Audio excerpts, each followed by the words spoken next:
Record on this computer. We're now recording. Okay, good. So tonight is January 31st, 2024, and we are going to work. This is week number 2 of CAD for construction. We're going to be looking at Revit. We looked last week at some of the basics of Revit. We're going to continue on right now. So we are recording. We are good to go.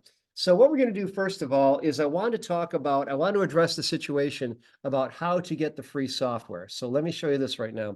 You guys can see the screen. I can also take yours over now.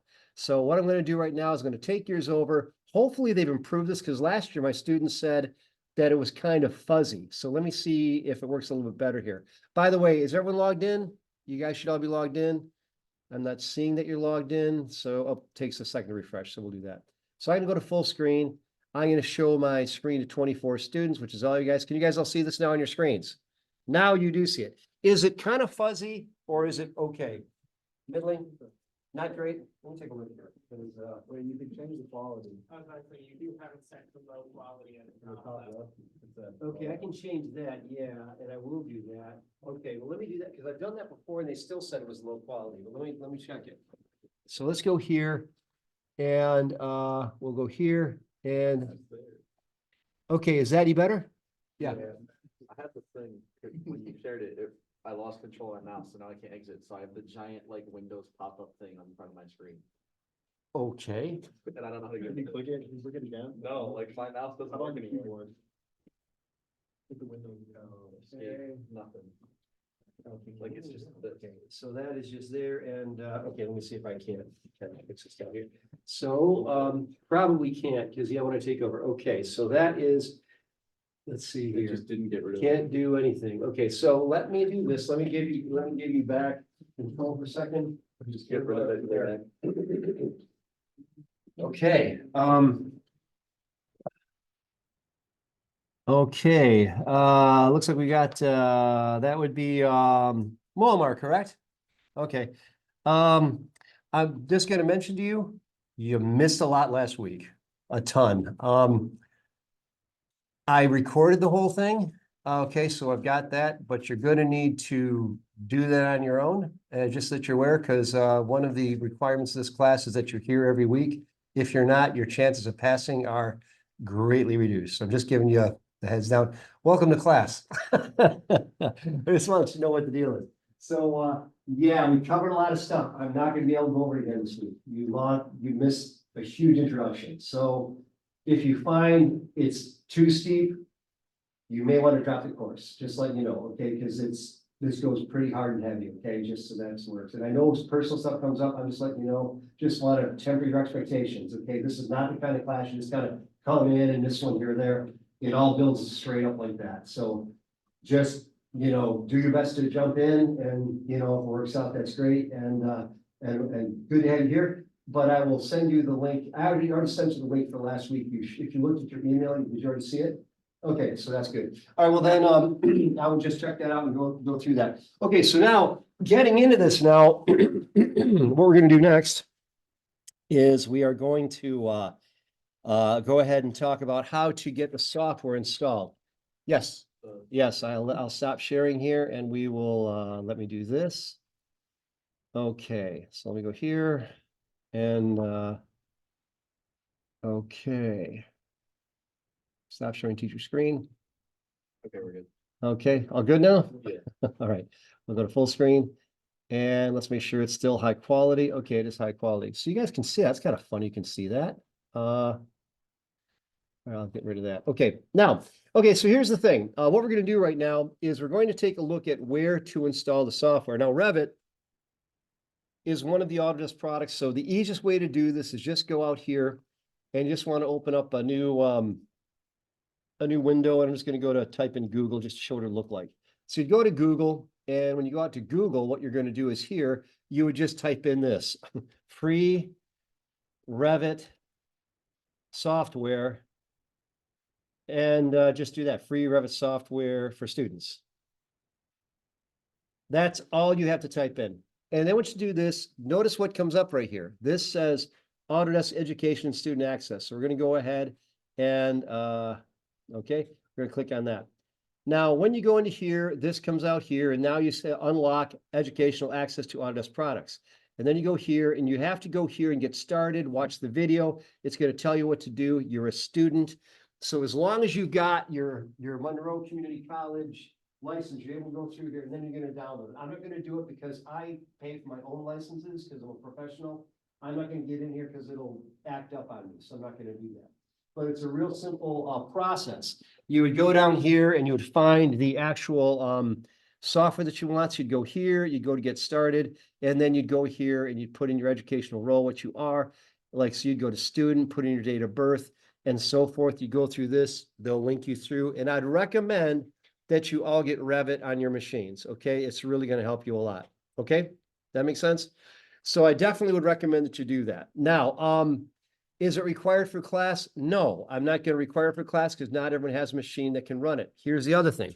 When you're working with Revit, what happens is Revit actually has some pretty high demands. It's not, this isn't, you know, this isn't Microsoft Word, okay? There's a lot going on. And so typically the standards, you want to have a minimum of 16 gigs of RAM, and you want to have a really high-end video card. Typically, something in a gaming system will work.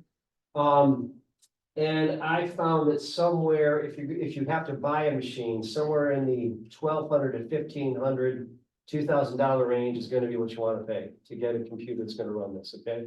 Now, can you get one for cheaper? You look around, if you can, they go on sale all the time. But you want to look at that, look at the specs. Now, the specs are actually also located there. It tells you exactly what the specs are for the machine. So if you need to figure that out, you can look that up too. Do not get the minimum requirements. It'll say the minimum requirements. The minimum requirements mean the application will start, but you can't do anything. And so that's a problem. Okay, so that being the case, you don't just want to get the minimum, you want to kind of double that up. I think it says you can run it with 8 gigs or something of RAM, and that's just not going to work. You need a minimum of 16, preferably 32 if you can get your hands on it. But 16 will work. You should have a problem with 16. Okay, now the other thing I was going to say here is, as we're working through here, we're working on through, and you guys good? Yeah, I'm seeing if it'll work on my computer. Okay, all right. Yeah, and yeah, 16 is pretty much the sweet spot, and so you want to check that out if you can. You guys know how to check your RAM? You go to system, and then you look at it, and it'll tell you how much RAM you have. Yeah, so if you go that, you'll be able to find out.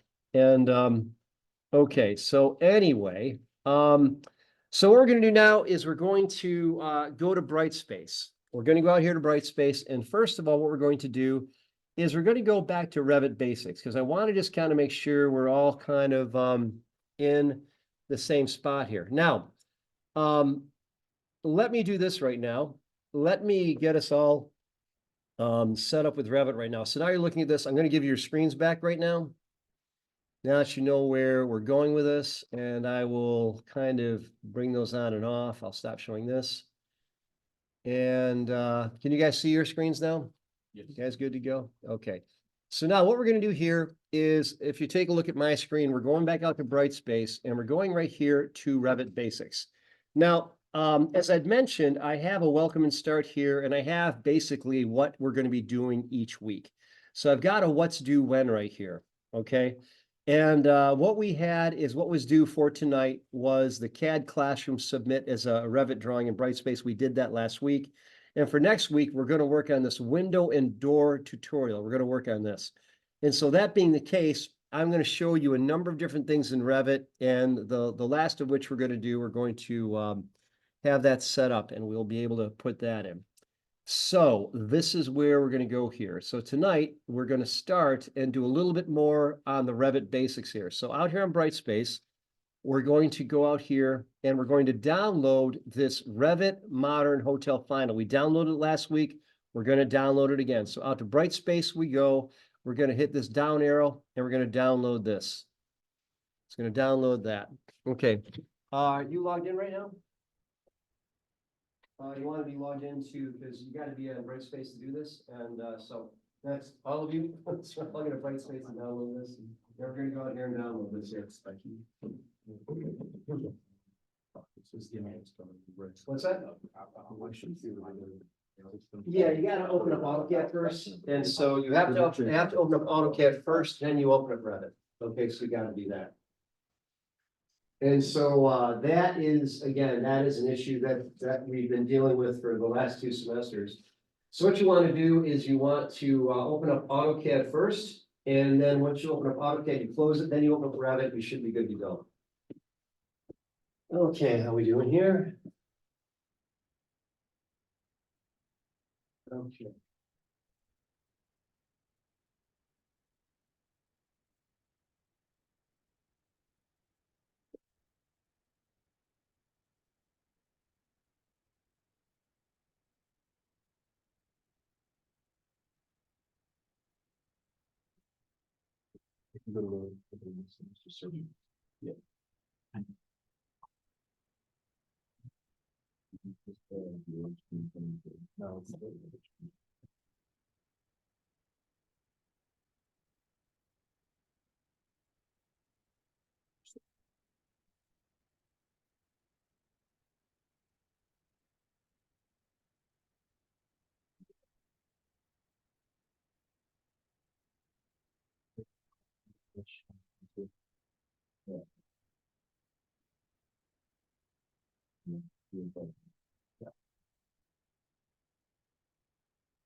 Yeah.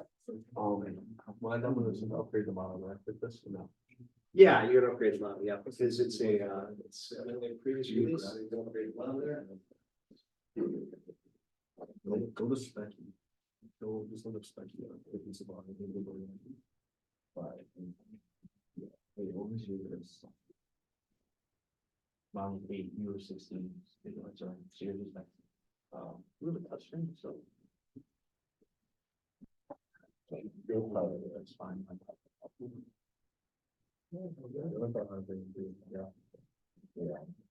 You guys like, there you go, and then, at least when it's integrated graphics, you can. Yeah.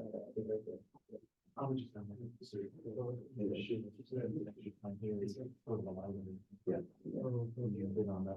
We're actually on, Reddit basics right there. You're going to download this one. I'm going to cancel, I'm going to auto. Yeah.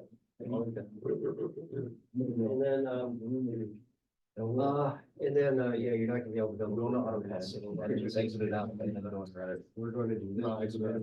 Yeah, okay, that's not gonna start. That's what I did. I'll try to exit out. Now go to Okay, search go bar. to upgrade. Reddit, it'll just say Reddit 20.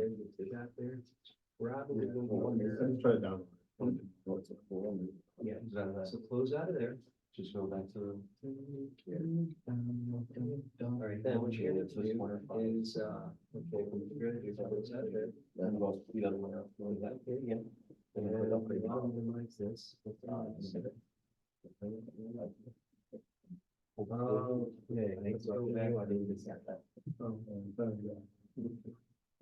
Okay, and what we're going to do is we're going to go up here to the course home. Actually, let's see here. No, let's not do that. Just go ahead and find the sections. Let's do it here. So get the minus sign again. Okay, you want to go over here to department apps. And when you open up department apps, we're going to go here to engineering technologies. And then you're going to go here to AutoCAD 2022 English. You're going to double click on that. And then you're going to look up AutoCAD 2022 English. You have to do this every week because there's a licensing issue that the school has. So this is just the way we have to do it. Okay, now it's going to open up, and so you can go ahead and it's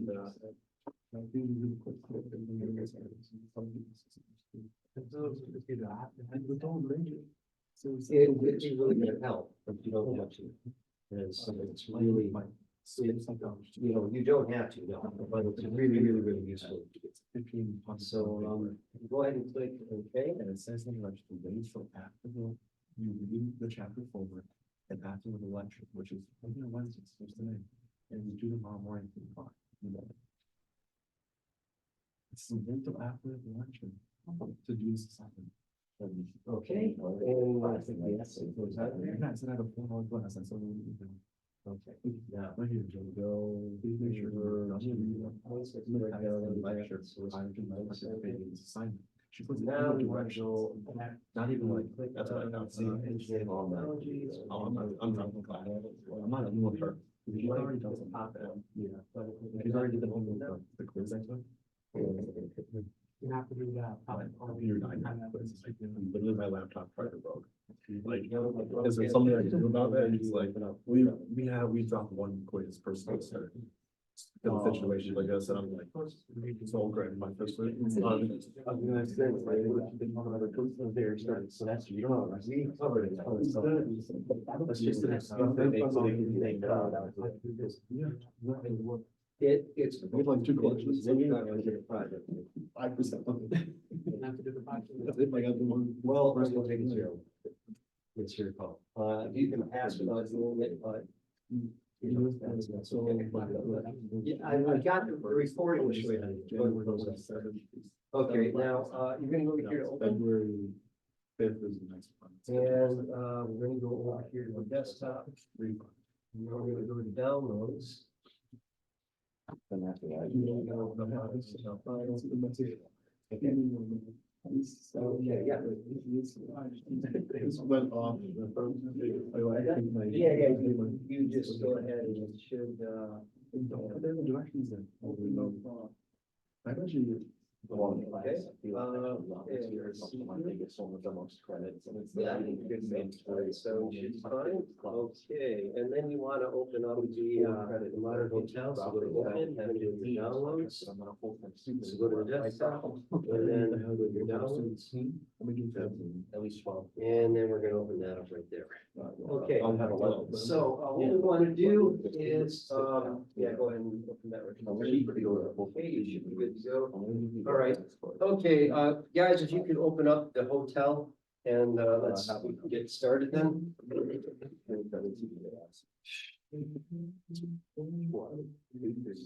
Okay, all right.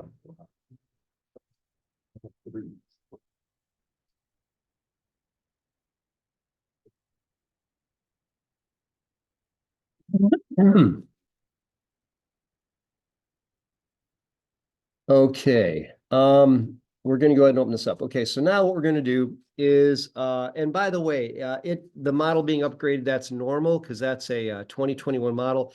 With Revit, every new year, you actually have a new complete build of the software. And so if something was done with the previous release, it's got to be upgraded. That's the way it is. So if you ever see that, you can go ahead and do it. Just be careful and understand what you're doing. That once you do that, if you save it in that state, you can never open it up in a previous version. So now that we've done this right here, you cannot open this. Once we've done this, if we save it in the 2022 format, you cannot open it in 2021. No, neither can anybody else. So if you have a customer, that's an issue. Because you'll have to rebuild the entire thing in a previous release, okay? This is a problem, okay? And it's been with Revit this whole time. So this is why people in the Revit community are very careful about talking about what release they're using, so we don't run into that problem. Is there a question about that? Why would that be a problem? They're getting the same project, aren't they? Just a different. Well, if you have, let's say you have a customer, okay, and the customer is running, right now I'm running Revit 2024, okay? I actually did a full-blown project in Revit 2024 for a customer out in Michigan. I'm not done with it.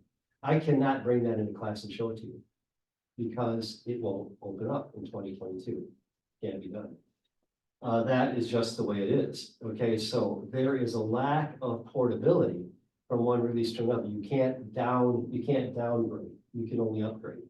And if you try to downgrade, now with AutoCAD, this is not a problem. You can do this all day long. I can go ahead and do the latest work in AutoCAD. And if it's 2024, I can give it to somebody who's using software from 2000 and it works fine. That's not the case with Revit though. So just so that you're aware, there is an issue with how the actual releases don't talk. So releases talk to each other as far as that goes. And so this is a conversation that companies have before they get too far into it so that that doesn't happen because it can be a problem. Okay, so anyway, so this is what we have right here. This is we looked at this last week, so we're gonna take a look at it again. And just to kind of like go over a little bit of ground here. Now, last week, what we did is we covered a few things about this right now. So let's just do this. First of all, let's review. First of all, your mouse is the means that you use to zoom. So you roll the wheel forward, you're able to zoom in. You roll the mouse out, you zoom out. Then after that, you can hold the mouse wheel down and you can pan it. And panning means you move it from side to side. So we go ahead and do that. So we have that going on. Now, the next thing that we see is if you hold down the shift key and hold down your wheel, you're able to go ahead and rotate it like I'm doing right now. Kind of zooming and rotating and doing that. And it looks pretty good. Looks pretty good there. So we've got that going on. So that's all review right there. Now, the other thing we talked about is that you're able to have more than one particular view open. This is the exterior view right now. We're going to go down here to our project browser. And here's another thing I want to point out is when you're working with Revit, there are two things that we have going on here. And that is over here, let me go over here and do this. Over here, you've got this. This is our properties palette right up here. The properties palette is this. And down here, you have your project browser. You guys can see this, can't you? Boy, it's kind of cheesy. All right, yeah, you guys can see that, okay. So that's fine. And so at that point, this up here is your properties, and this is your project browser. Those are the two items that make Revit Revit. There are things that we have there that are going to make all the difference as far as being able to work inside Revit. If these get closed out, then what happens is you have to open them back up, and this commonly happens. If they get closed, if the properties gets closed or the project browser get closed, you just have to recognize that they're closed, and then you'll go to the view, and then you go over here to the user interface, and this is where you turn them on and off, properties and project browsers. This is where you go ahead and do that. That is something you just definitely want to be mindful of. Okay, now the next thing we're going to do, we're going to go here to floor one. So let's go here to floor one, double click, and let's open that up. And this is what floor one looks like. In floor one, as you take a look at this right now, this shows you a floor, and this is showing us some information. And we're seeing this is a typical floor plan. This is what you see as you're looking at a CAD plan and you're looking down at it. Okay, so now there's a lot of information here. Let me describe a couple of these things. This is a grid. A, B, C, D, E, F, G, H, I, J, all that is a grid. And the grid is here, and the grid actually goes this way. So it goes in both directions. So if I want to hide that, let me show you how you hide anything. Click on any one of these lines. And when you click on any one of those lines, it turns blue. And then what you'll do is you'll right-click your mouse, and you're going to go over here, hide in view. Then at that point, you can determine whether you want to hide the element or the category. Let me show you what happens if you choose elements. If I click on elements, try that again, hide in view, and I'm going to choose elements. If I hide and view elements, it only hides that one grid line. You following me? Only that one. If I click on this and I right click and go to hide and view and I choose category, all of them disappear. So go ahead and try that. Just go ahead and hide those grid lines just to see how that works. And if you kind of hit the wall, let me know, but that should be pretty much the case. Also, when you're working in Revit, if you're seeing that Revit's not being responsive, the first thing you want to do is press your escape key twice. If you press your escape key twice, that usually clears out anything you're working on, stops that operation, lets you start over again. So press the escape key twice. Now let's clean this up a little bit further. This right here is known as a section line. This actually shows us the section of the building. So I'm going to click on this, and to hide it, I'm going to right click my mouse. I'm going to go to hide in view, and I'm going to go to category. And when I do that, that hides that. So all these things can be hidden. The next thing I'm going to hide are these elevation markers. The elevation markers, we talked about this last week. These actually point at the building, and they are essentially the indicators of the side that is being viewed. So I'm going to click on here, right click, hide in view, the category. So we're going to do that. And I want you guys to be hiding these along with me. And then I'm going to go here and I'm going to hide these tags. I'm going to go to here, right click, hide in view, this category. And this is just to clean things up and to just verify we understand what's going on here. I'll go here one more time, hide in view, category. And at this point, I cleaned it up and all I have is the floor plan and I have some tags. I've got some door tags. Well, in this case, I got some door tags and some room tags, and those are actually showing me different information right there. So that is how we could actually clean that up. Anyone have any issues with that at all? That working okay? You good? Okay. So that is how that works. Now, at this point, we're able to hide different items and we can actually see them, hide them, do that kind of a thing. So let's go back. We're going to review one more thing here. Let's zoom in here to Office 103, and we're going to look at this door. Zoom into Office 103. Now, when you zoom into Office 103, you got this door. This door is numbered 104. So we click on that, and when we do, it highlights in blue. Now, what we're going to notice is over here, check this out. Up here, these are the properties. The properties right here are what distinguish what that actual item is like. Okay, what are its properties? In this case, it's a door, but what kind?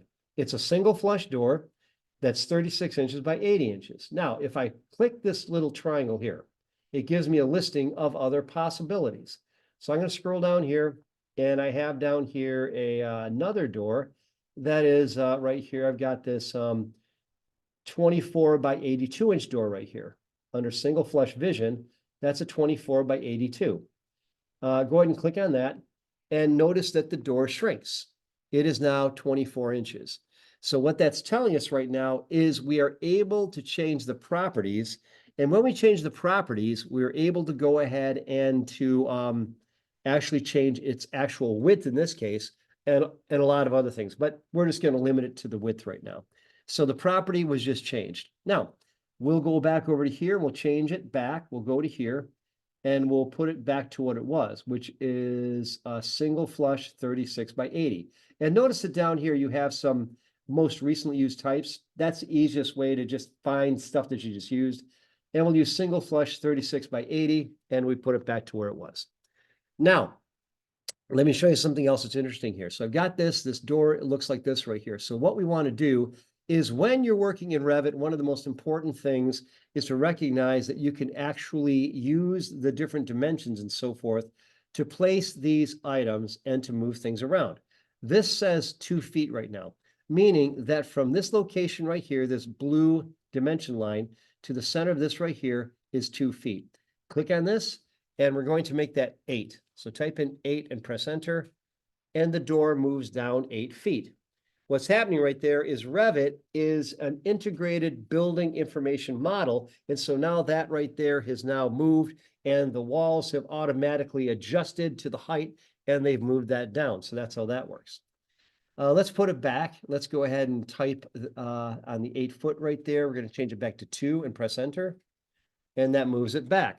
So what's happening right here is Revit lets us go ahead and to move items from one location to another by nature of what is known as temporary dimensions, which is what this is here. Now, let me show you something interesting here. First of all, look at how thick these lines are. They're quite robust. Now, that's good for visibility, but it's not always good for editing. So I'm going to go over here. Check this out here. Do you see this tool? It's called Thin Lines. All right. And you want to find this tool and you want to click on it, and it's going to thin the lines. Just go ahead and turn it on and off. And you can see that what this allows you to do is have the lines on or off. They can be thick or thin. You want to leave them thin. And the reason why you want to leave them thin is because as you're working with it, you're able to then work with more precision. Okay, you're able to go ahead and do that. So you want to do that. Now, next thing we're going to do, we're going to go to this door right here. Now, notice that what's going on right here. You have this you have these this dimension line, and the dimension line is going from here, and it's actually right to here. Now, let's say, now this is measuring to the middle of the door. Let's say I wanted the dimension to actually be to the side of the door. What I do then, watch what I'm going to do here. I can move this witness line. I click right on this little blue circle, and I can move it right to the edge of the door like that. Now it tells me that distance is 6 inches. Did that work for you guys? Okay. Now what we're going to do here, we're going to go and change this 0 foot 6 inches, type in 2 and press enter. And now what we did is we said, okay, Revit, I like what you did, but I want to measure something a little bit differently. So we're able to do that. So we took this and we moved it from one location to another. Now, that can be moved back to where it was by clicking it and dragging it and let it go there. And once we have that, we can then put it back to where it was by clicking right here and typing in 2 and pressing enter, and that moves it back. So what's happening right there is we're using temporary dimensions to move this around. You can press your escape key to release that. And when you press your escape key, it's going to release those elements right there. Okay, so now that we've done that, we've got a little bit of an idea. That's a little bit of review, and we'd seen last week that there were other things we can do. We will just go down here and, yeah, what we're going to do right now is, let me show you something kind of cool here. Let's say at this point, I wanted to, all the information we just turned off, let's say I want to turn it back on. Okay, so to do that, can you guys see my cursor right on top of this little light bulb down here? And when you put your cursor over it, it says reveal hidden elements. Can you guys see that? It's a little blue light bulb. Can you guys see that? Okay. Well, find that little light bulb. There's these tools down here. It looks like a light bulb. It's to the right of the glasses. Click on reveal hidden elements, and it's going to do this. Okay. Are you guys seeing this red? You guys seeing this magenta right now? Is anyone not seeing this magenta? Okay. So since we're seeing this right now, I want to see this section line right here. So you want to find the section line, which is this right here. You want to click on it. Now, when you've selected this item, I can tell Revit that I want to unhide this category. I hit it. Now I want to unhide it. So I go up here. Can you guys see this icon right here? Click on unhide category. And now it is no longer highlighted in red because it's going to be visible. So then I go back down to this light bulb and click on it again. And now I see those section markers. Can you guys see those now? And the red's gone. Okay, you should be able to see the section markers and the red should be gone. Does anybody not have that? You good? You all sit there? No? Okay.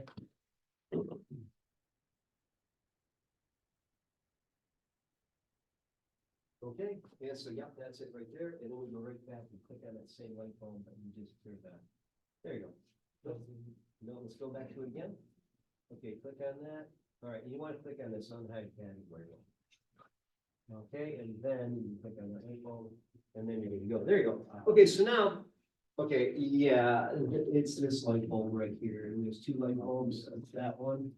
Okay, now zoom out a little bit. Okay, that was the wrong one. So let's go back to where you were. Click on that. No, this one here. All right. You want to click on this line right here, click on that, choose unhide category, and then you're going to click on the same like okay, all right. How do we do it? Got that? Okay, good. Okay, so what we're looking at right now is, now that we have that, what we're looking at is this is now a section. Now let me stop for a second. All right. A section, what is a section? A section is when you actually take a building like this and you take a plate of glass, as it were, and you slice it and you look at what is left. That's what a section does. So right now, this has been dropped in. This is a line that's going down here, and this is what's called the section marker. To see what the section looks like, double click on the tip of this triangle. Double click on that, and the section will appear. All of these things are like hyperlinks. So we double click on this and this should show up like that. That is a section. That's as it is crossed, as it's actually cut in half or cut at whatever location that is. That work okay, Muammar? Okay.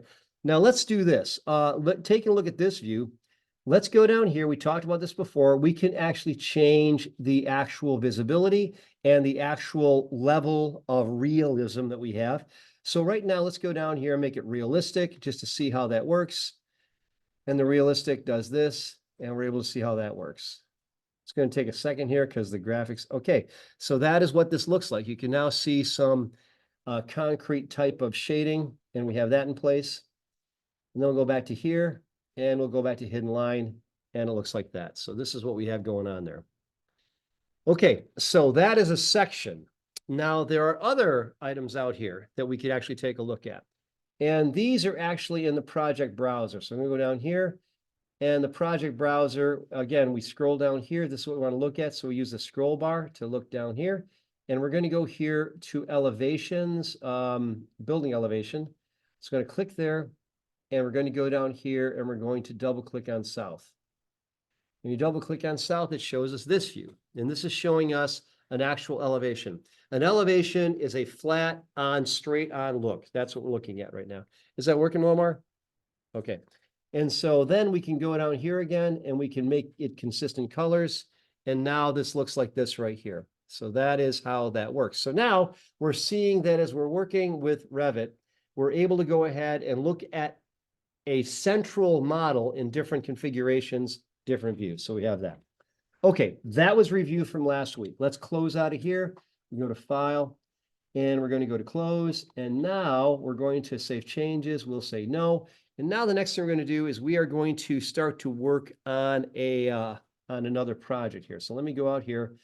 And this is what we're going to go to. Let's go back to Brightspace. Let's go back to Brightspace, and we are going to do, actually, let's do a little sketching first. Actually, should we do sketching? Yeah,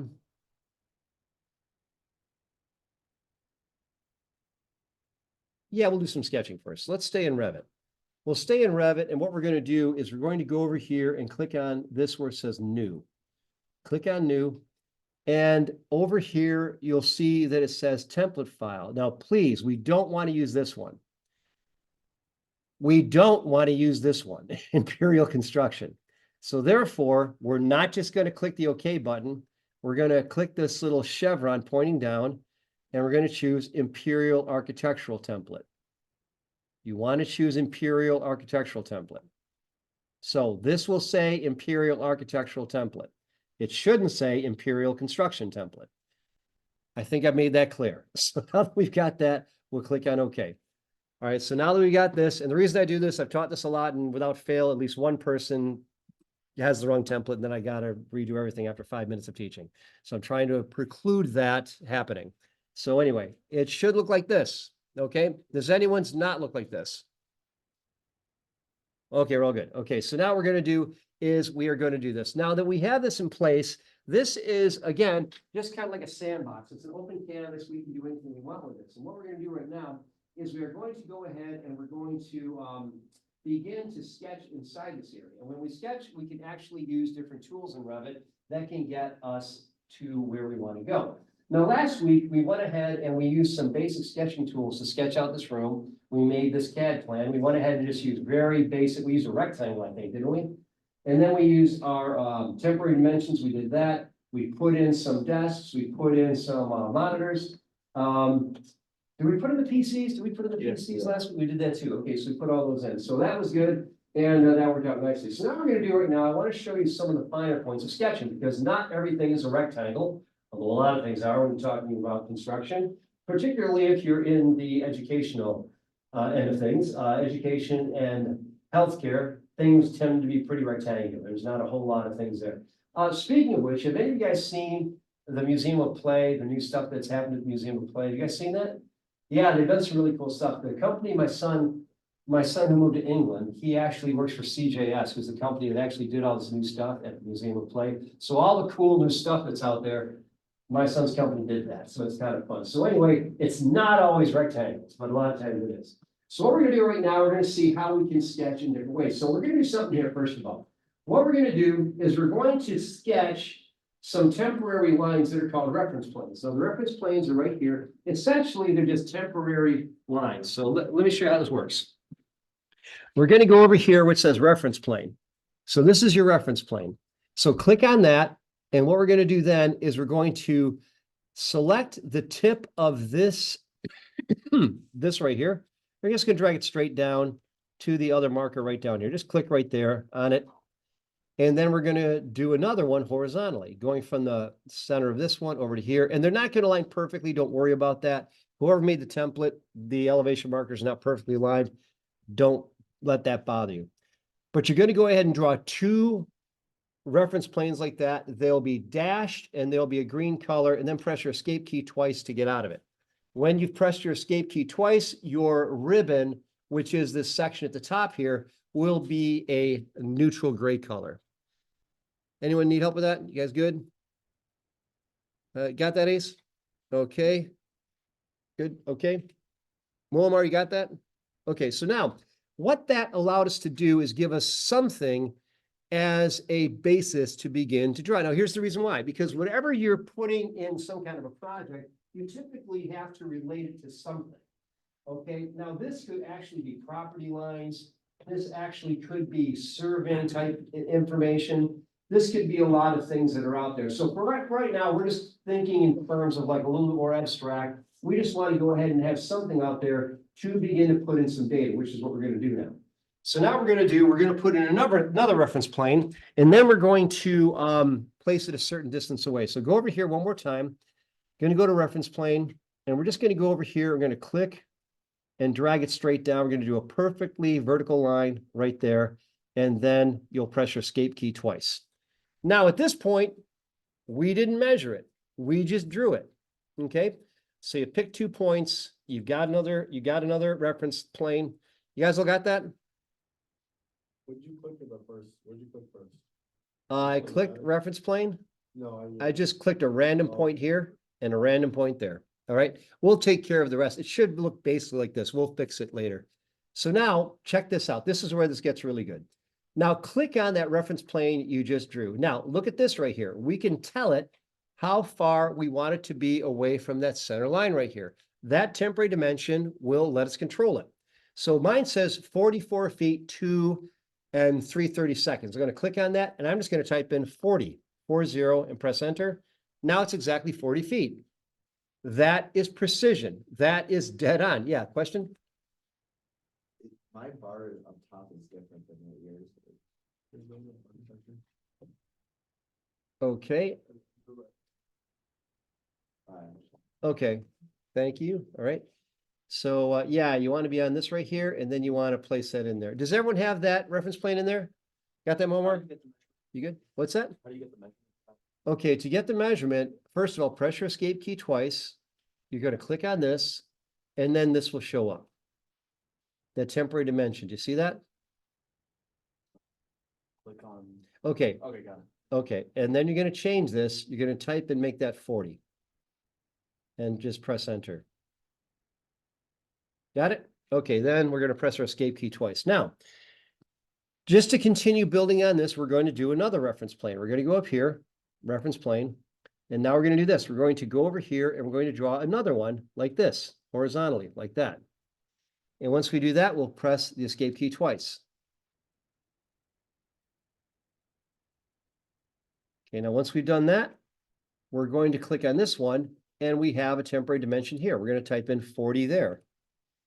By the way, if you're not aware of this, on your keyboard, there's a numbers lock. Okay. Let me just kind of, I wonder if I can do this. Okay. Just so that you guys are aware, this is kind of, I realize not everyone's really familiar with computers, but I want to make this clear because this can be something that when I'm working in this class right here, I assume a lot of things. I assume there's some level of proficiency with Windows and with computers in general. And so therefore, some of these things I don't say, but I'm going to say it right now just to be on the safe side, make sure we're all communicating well. Okay, so this is going to come up, and then I'm going to show you this, okay, just to be very, very clear what I'm talking about. Okay, now this right here, as you take a look at that, is there a light there? Should be a light. Oh, well. So we got this right here, and I'm going to go ahead and zoom out a little bit. Okay, brightness, gonna do that. Okay, now you guys can see that. And then I'm going to, okay, now, this is what your keyboard looks like. You want to press this. This is your numbers lock. Okay, you want to click on numbers lock. When that's on, you can use these numbers over here. If you don't click that, you'll have to use them up there. So you want to make sure your numbers lock is turned on. Basic, but it'll save you a ton of time, make life a lot easier. Okay, so you got that. Okay, back to where we were and back to our PC. Okay, so now what we've done is we've created this right here. And so you got a 40-foot by 40-foot square. Now, let me show you something interesting here. You guys okay there? What's that? He's trying to extend his chair up and sits higher. Okay, I know the feeling. I actually just recently, do one of you guys ever use like a stand-up desk? Anyone? Seen them here before. Yeah, they're pretty fun. So I actually finally, because I'm sitting so much, because I'm teaching, so I'm just sitting. So I said, I'm gonna get a stand-up desk. So they had one at BJ's that was for sale, like half off, someone got it. And I really like it, because what's happening is you're teaching, or you're doing whatever, you're standing here, and you're kind of talking, you kind of move around, you kind of shuffle a little bit like this. Whole lot better than sitting on your butt for 8+ hours a day. So I really encourage that. So yes, you need to move your chair up and down. It's a good thing, okay? And it's just it's a good thing to do. Okay, so now what we're going to do is we are going to do this. We're going to now over here we have this space right here. Now let's say we wanted to draw a building in that space. Now we know it's 40 feet by 40 feet. So I'm going to go up here to the wall command, which is right up here. So I'm going to go up to the wall. So click on wall. All right. And then we go to the wall, we have this over here, basic wall generic 8 inches. Now, what that means is there's nothing about this wall. It is an indescript wall. It doesn't have anything going on. It is very generic. It's just like, I don't care what's inside of it. It's just an 8-inch wall for basic planning purposes. That's what we got here. But we're going to change it. We're going to change it to make it something a little bit more interesting. And so the thing that we're going to change here, we're going to go over here and we're going to change the basic wall. And you're going to notice there's all these wall types. We're going to go up here and we are going to use this one. We are going to use exterior brick on CMU. You see this? It's got some pink in it. This is going to be brick and it's going to be on a concrete masonry unit. So we're going to go ahead and we're going to click on that. So click there and yeah, that should be good. Okay, and then what we're going to do is we're going to go up here and make a rectangle. See this right here? So we're going to go to rectangle. Okay, the rectangle tool is right here. You could use line or you could use rectangle.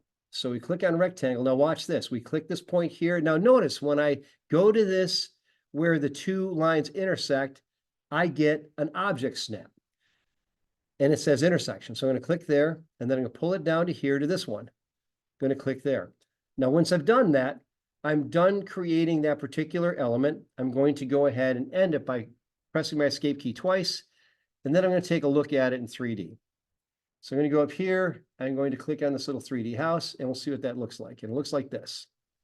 So that's what it looks like. Okay, now, if we want to see what it really looks like, we're going to turn on the realistic and see what it looks like. And you get some brick on the outside. Can you guys see that now? Working okay? Okay, that working okay? Okay. Let's make sure we're doing this okay. Colin, that working okay for you? Okay, good. Frank, working okay? Moamar, is that working okay for you? Okay.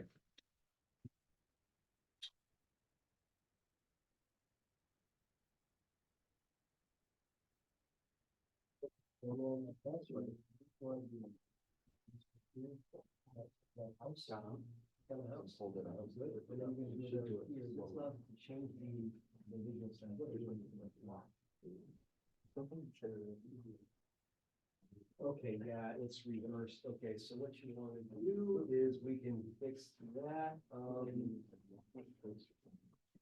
Okay, hop up for a second. Fix that for you. All right,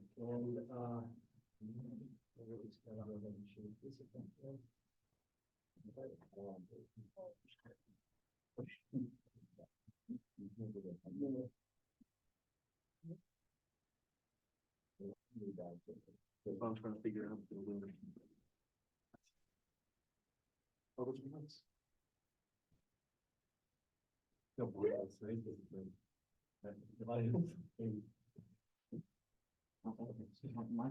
There we go. Okay. Okay, all right, now we want to take a look at it in 3D by clicking on the 3D house. And the house we. And then we want to go to the living style right here. Let's see.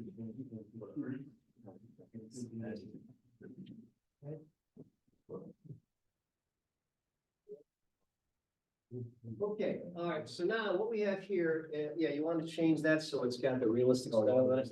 Yeah, go ahead and do that, just so that we can see what it looks like. Okay, so now Now that we've done that, we got an idea as far as like how to sketch something. So we sketched this up and we went ahead and did that. It's a pretty basic looking shape, but we had it precisely. All of us have the same thing right now. All of us have the exact same thing.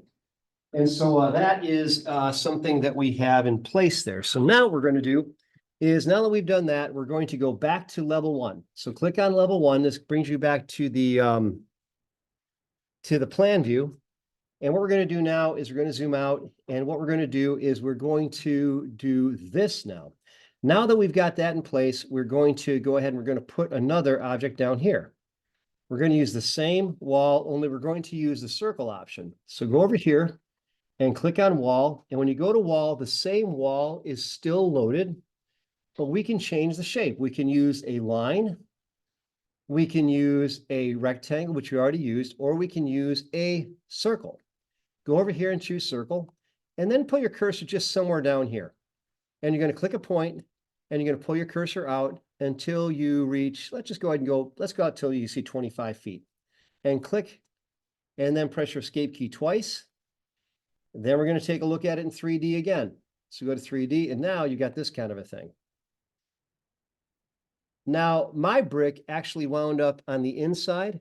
So I'm going to click on the edge of this. And to get it to reverse to the other side, you click on the edge of it, and then you right-click your mouse and go to change walls orientation. And that flips the brick the other way. And we want to do the same thing with this right here. So click on this, and we're going to right-click on here, and we're going to change the walls orientation, and that's going to flip the brick that way. So you just want the brick on the outside. And that's how we have that. So you take a look at it in 3D, and then that is what we have going on.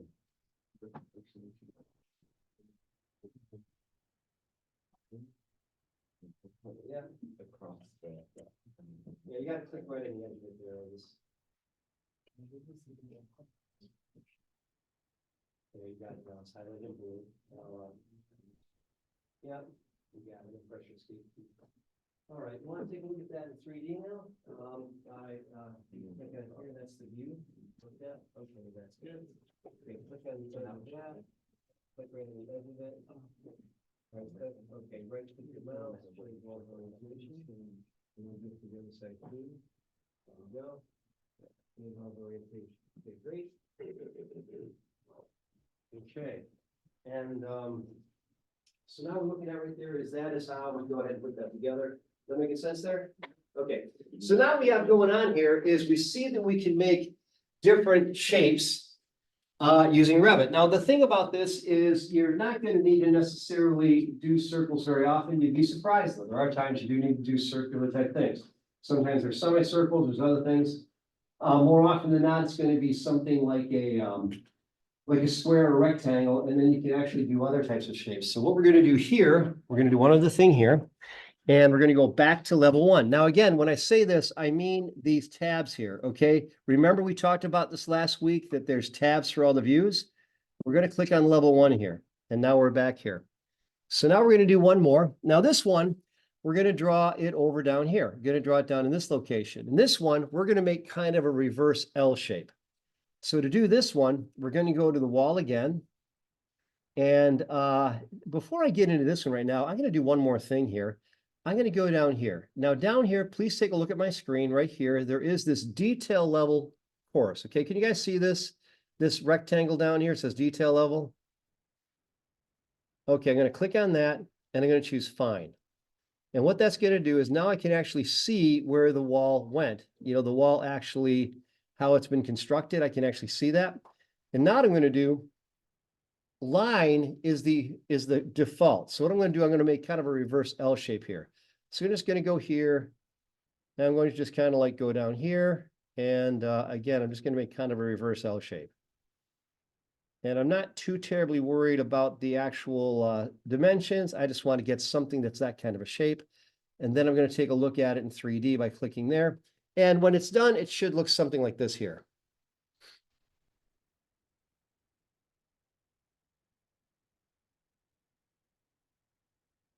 Okay, and now you have 3 basic shapes. Now, what do we learn there? We learned that we can actually sketch And as we put a sketch together, we're able to go ahead and use several different elements. We can just use a straight line. We can also, on top of that, besides using a line, we can use a rectangle, or we could actually use a circle, and there's other shapes. There's arcs, there's all kinds of things. So that is the idea as far as sketching. It's like doing AutoCAD. You're able to actually, you're drawing lines essentially, only walls are being constructed as you do that. So that's what's happening right here. Let's go back to level 1. And let's save this. We're going to go to File, and we're going to go to Save As Project. File, Save As Project. And we're going to save this to our desktop. So right now, it may be looking at your downloads. You want to go out to your desktop. And we'll save it to the desktop. And for right now, let's just go ahead and call this Sketch Practice with your initials. Like that. Okay, so we've got that. All right. Okay, so that gives us some idea as far as how to begin working with some of the stuff right here. Let's close out of there. So to close out of there, we're going to go to File, and we're going to choose Close. And that's going to go out of there. So we went ahead and took care of that. So that gave us a little bit of an idea as far as how to begin to use sketching. So we went ahead and did that. So we went ahead and did the sketching. Now we're going to do one more thing here. Let me just check something out here. Yeah, this is Revit Basics. All right. Okay.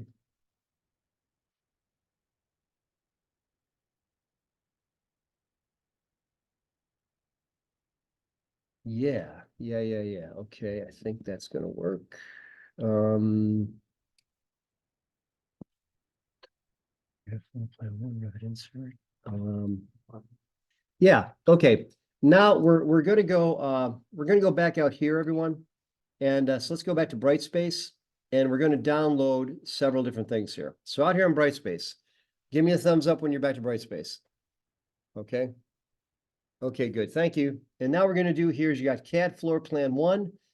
We want to download this. So to download it, you click this arrow and you choose Download. That's actually a CAD file. We'll get to that in a minute. The next thing we want is this Revit Floor Plan 1 template, which is right here. Revit Floor Plan 1. You're going to click there. You're going to download that one too. And then we've got one more here, which is, I guess those are the only two right there. Yeah, those are the only two we need right now. So we're going to use those two. And what we're going to do is we're going to create a Revit floor plan using a simple floor plan that has actually been done in AutoCAD. So the AutoCAD plan, now why am I doing this? Let me explain why. Now getting back into the construction industry and how construction's been going, for years, and I mentioned last week that the course description is not really up to date right now. The reason why is Revit has entirely taken over the CAD and construction industry. Did anyone do any research and look up Revit and see if I was lying about how, and no one did a search? Okay. If you want to see how many jobs are available, just go ahead and check out Revit jobs and just type in any location. You want to move to Nashville, type in Revit jobs Nashville, and you'll see, you'll see it there. You'll be out there. And so as you look at that, this is the way things are right now. Now, that being the case, Revit is the new platform that everyone's using. However, not everyone has been on Revit for a long time. A lot of people are still using AutoCAD. AutoCAD is an older technology. It's been around forever. So there's a lot of drawings that are still in AutoCAD.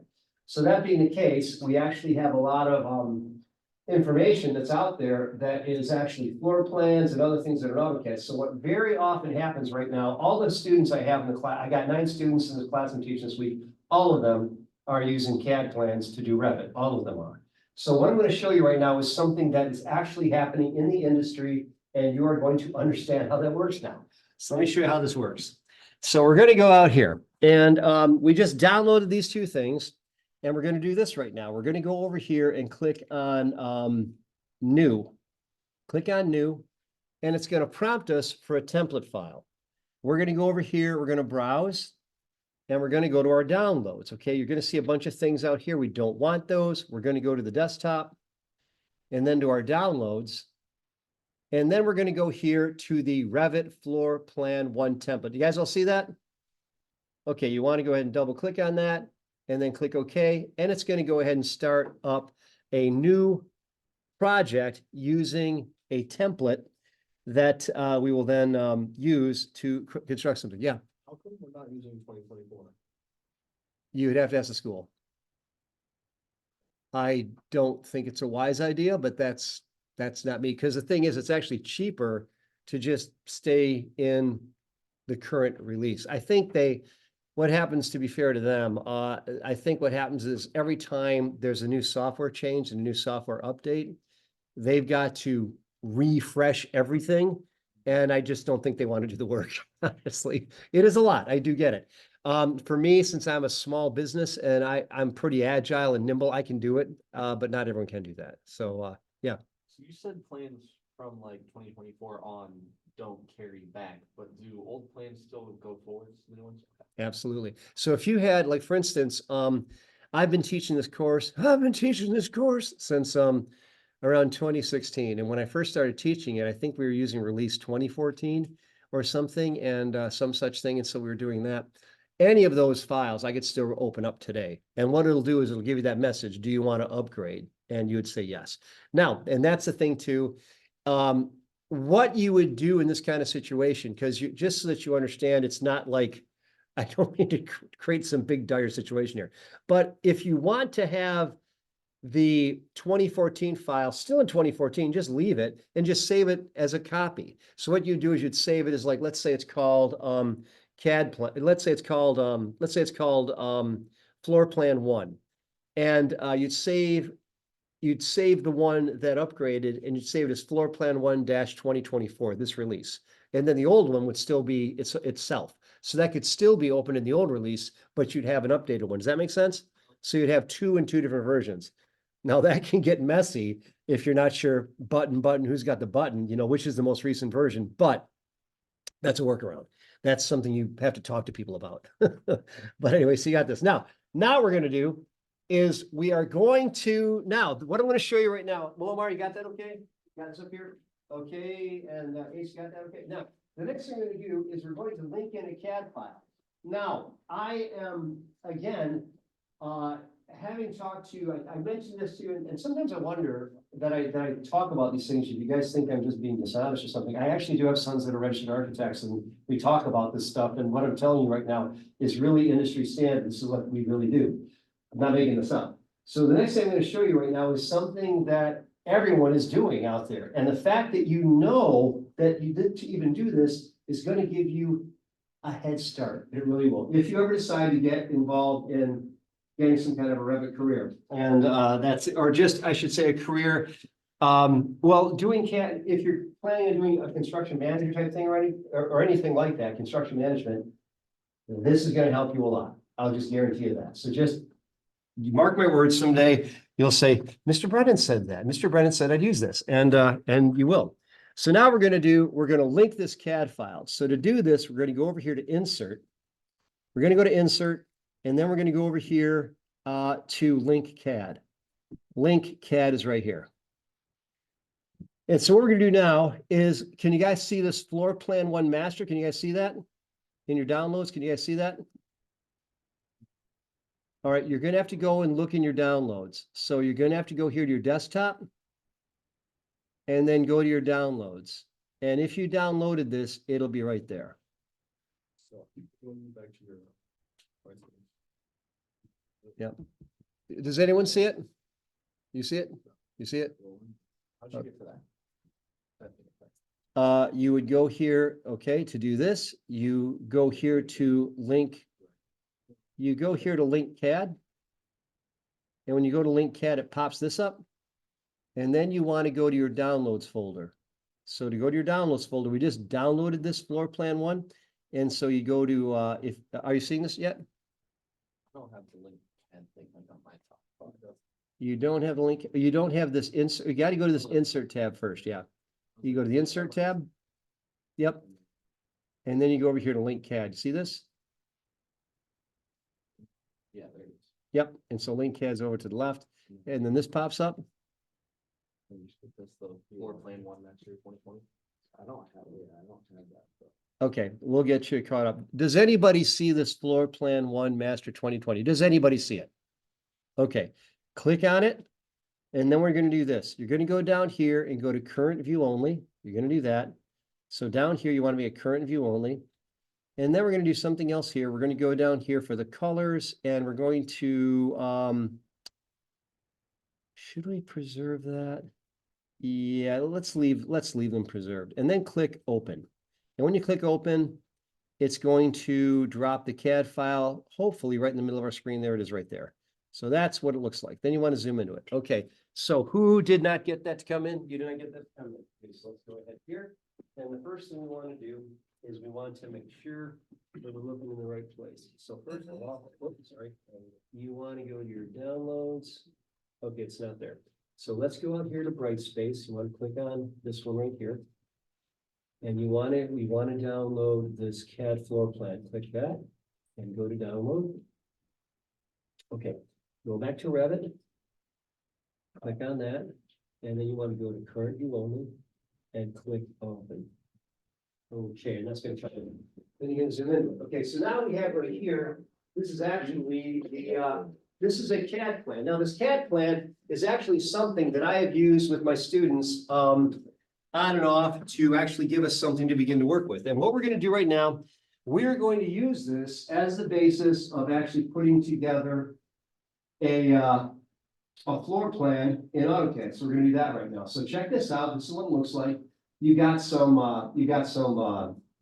walls, you've got some doors, you got some windows. Okay, so they're all in here right now, and we're going to kind of get in position right now. So watch this.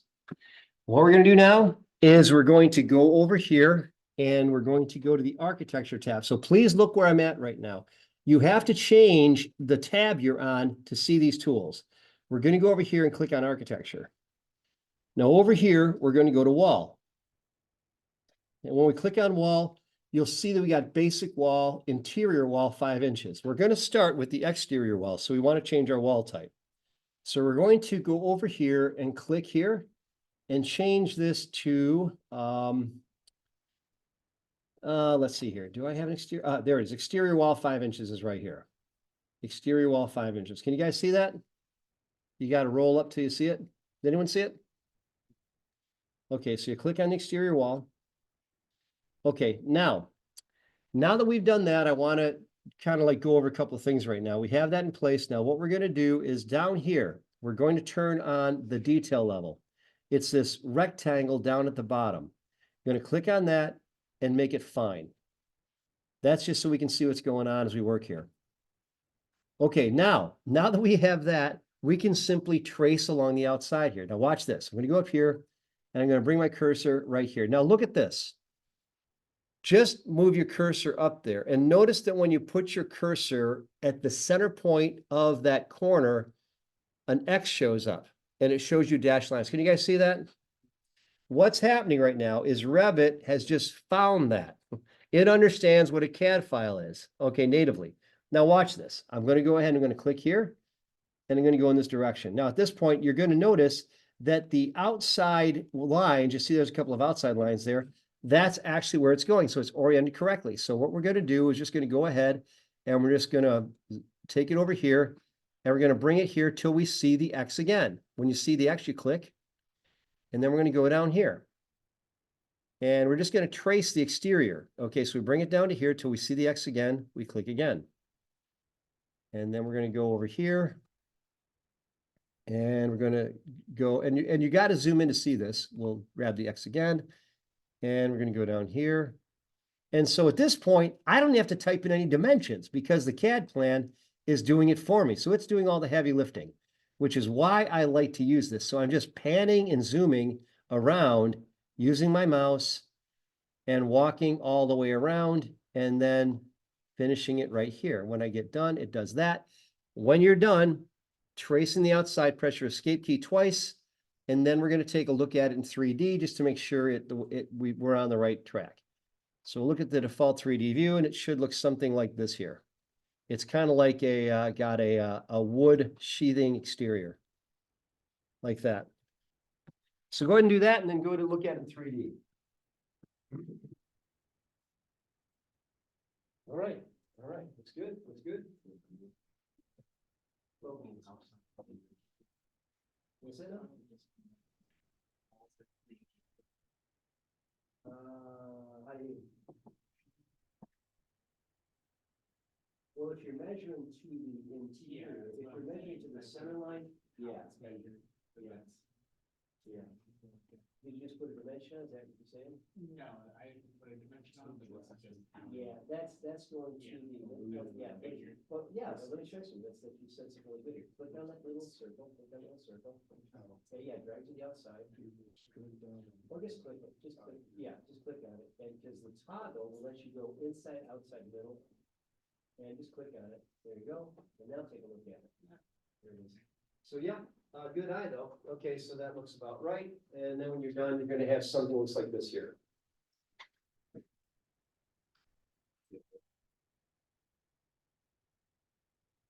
Yeah, you don't want to make gaps. You just drag it right through. I didn't make gaps. You just drag it right through. Okay. Mhm. Wait, I got a question. So if I only drag it to here and then like hit it and then what they do with that matter? It would leave a gap in the wall. Oh, Yep. And so it's, again, you could just go back and fix it, but it's not, it'll just, Revit's quite literal. It's just gonna go ahead and figure, one way or another.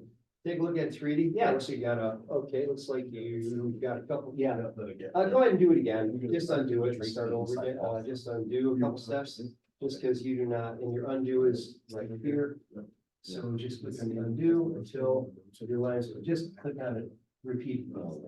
1, 2, 3, 4, 5, just keep on clicking it. You can put them. Keep going up, keep going. None of that's, you want it to be a nice smooth line. That's just gonna create problems. Now go back to your level 1. Okay, don't overthink this. You're just gonna go to wall. And you're gonna use exterior wall. You're gonna zoom in, so that corners. And put it right at the intersection. Click it, drag it all the way over.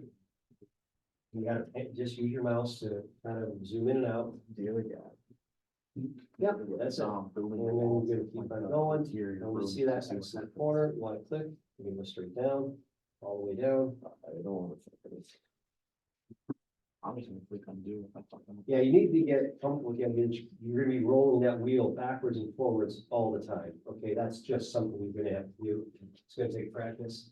All right, let me hop in here, let me fix that. Because it's, yeah. Okay, and so, okay. All right.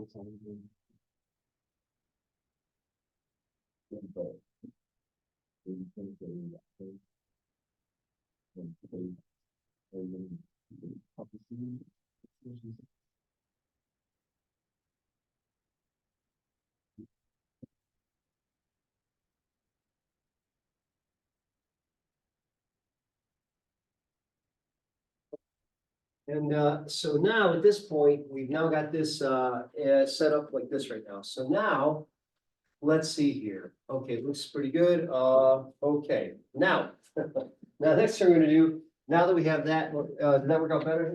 Okay, now we're gonna do at this point. Do you guys need a break? You guys hold up okay? Is that a yes, you need a break, or you hold up okay? What's that? Did just walk out for water. I know we did, Let's just take about, let's just take 5 minutes, okay? Just stretch your legs, we'll come back. By the way, tonight's gonna be a shorter class. This is going to be pretty much all we're gonna work on tonight, and we're gonna get this done. And that's gonna be it. So we're gonna learn a few things about that, but that's all we're gonna do for tonight. So let's just take a little break and we'll come back.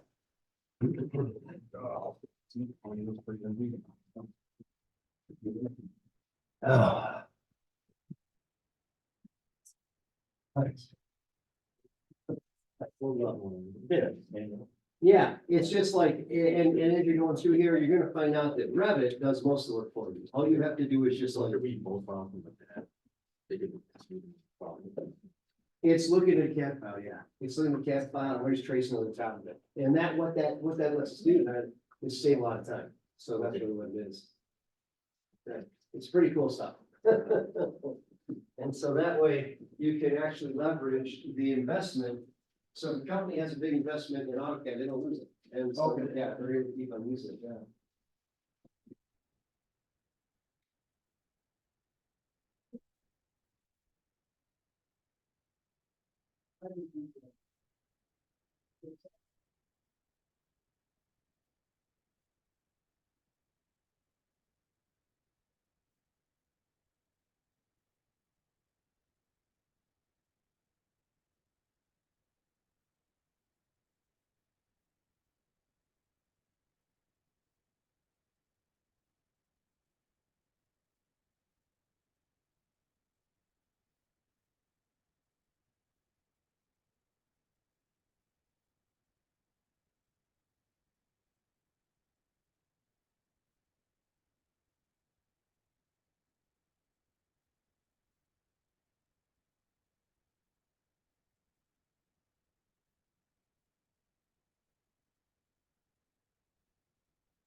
Yeah, I think I overdid it today, though. Oh, no. So, You started to go. okay. Now, out of these chairs, not like the basic school ones. It's still missing. I just need the arm. No.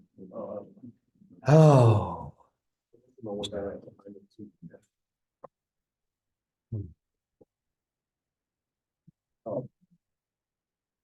So some of the other things we're gonna be doing in this class, just because I think it's good for you to know, is all you all, that's Southern for all of you, yeah. All y'all. By the way, I'm gonna throw this out here. You guys ever heard of Buc-ee's? You've heard of Buc, you know. I've been there. If you know, you Two know. or three times, Which- I've gotten at least one piece of clothing every single time. Which First time one was did a you go hat, to? Now I got a swimsuit. Yeah, Trying to think. One was in like southern Georgia around there, and then one was in Florida. yeah. Buc-ee's, yeah. Well, Buc-ee's is this thing.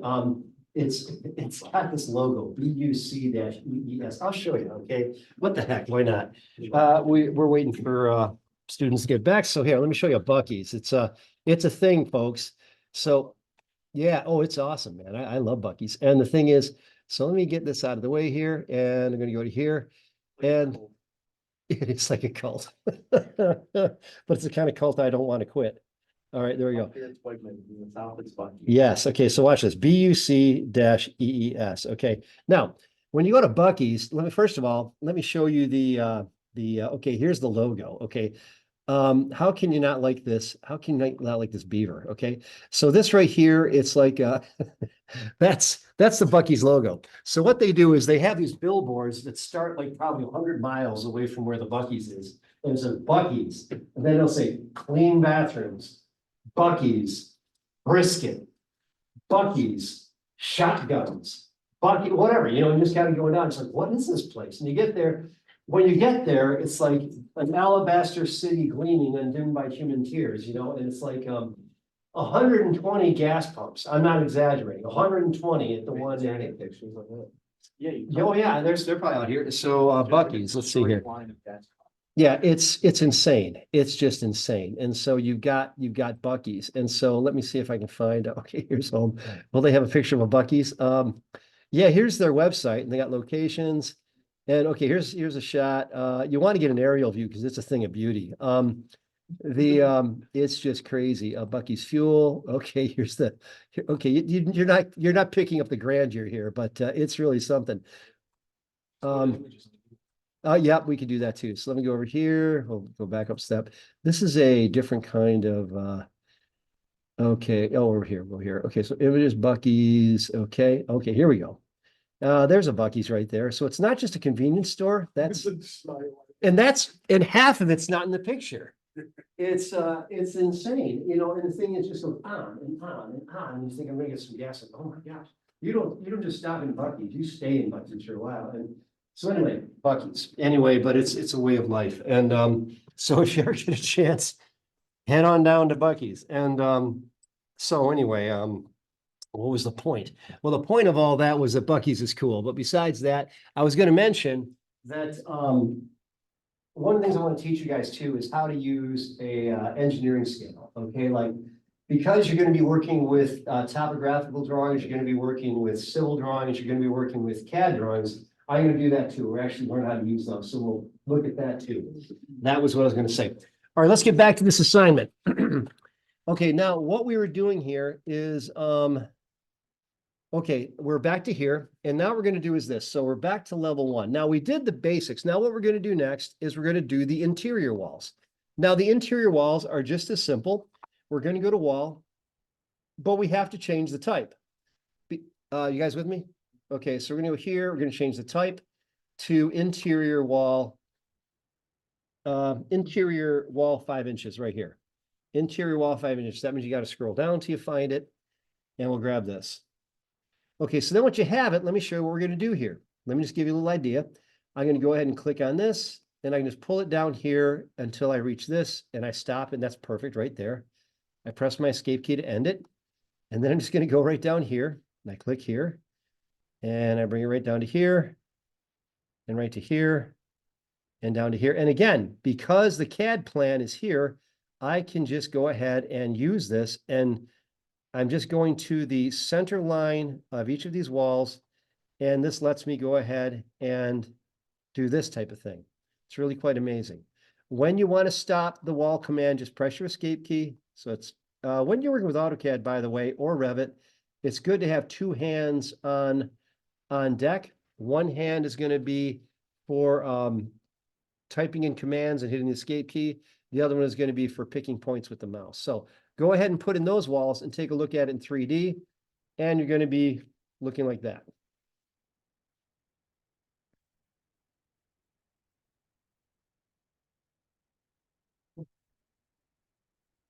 Yeah, so right here, do you so like just go right, just go all the way up. It's easier that way, and that'll just. It's always easier just to draw long lines and the other way around.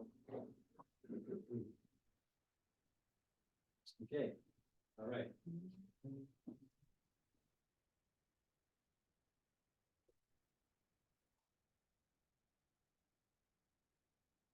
Yeah, don't stop at the doors, just go right through. Just go right through. Don't stop at the doors. You missed the Okay. There. It's the line. It's just mostly the one that you might not see. If you do stop at the doors, just redraw it then, because you don't want to stop at the doors. You notice I didn't stop at the doors because stopping at the doors just makes it more complicated. So we'll stop at the doors. You just draw the walls. The doors will carve out their own space for themselves. Okay, take a look at it in 3D. See what you got. Bingo bango, looks good.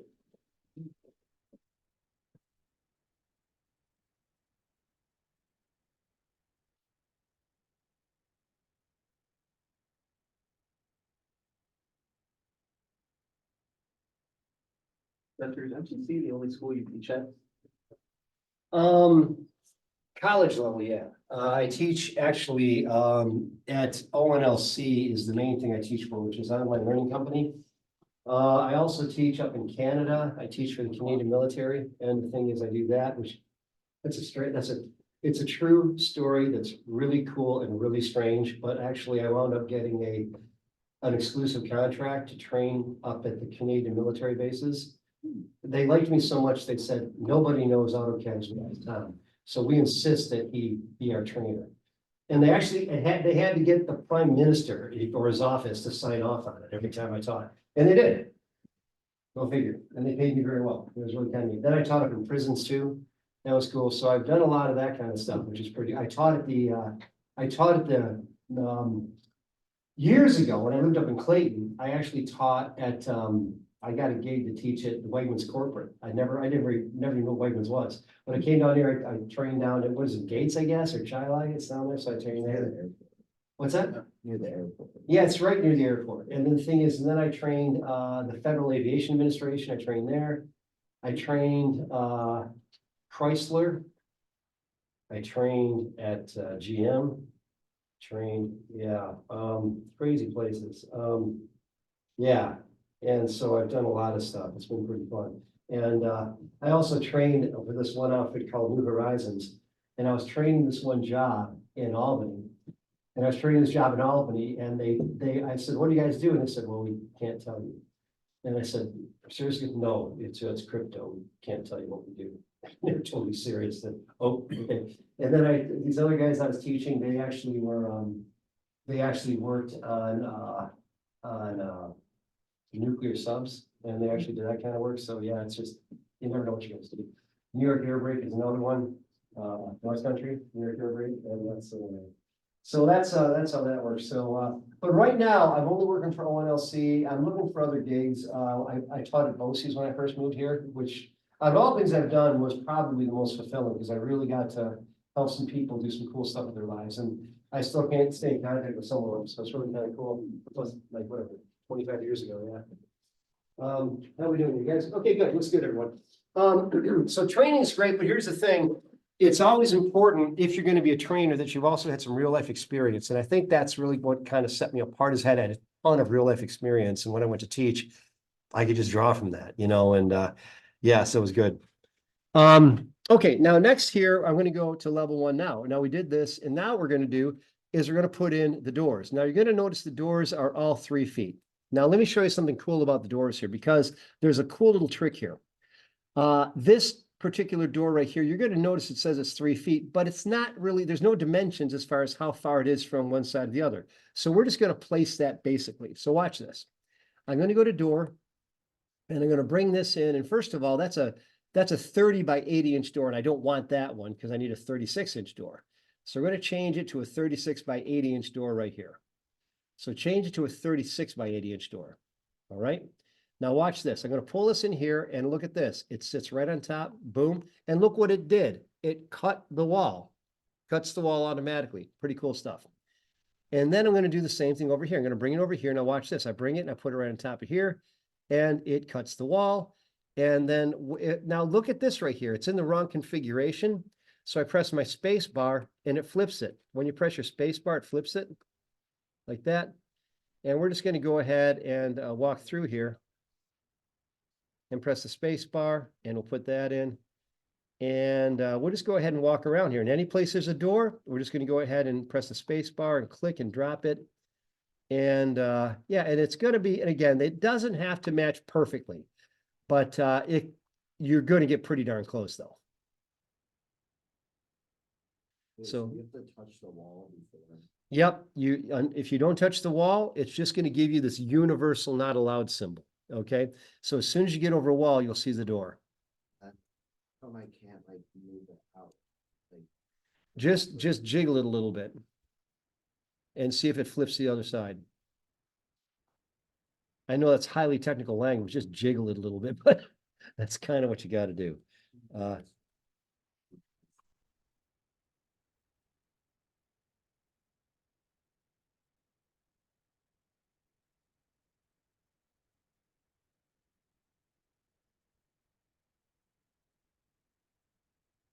Okay, and then you're going to notice what I'm doing right here is once you put it in there, you can click on the door. Now watch what I'm going to do here. I'm going to use my arrow keys to just move it right into position. See that?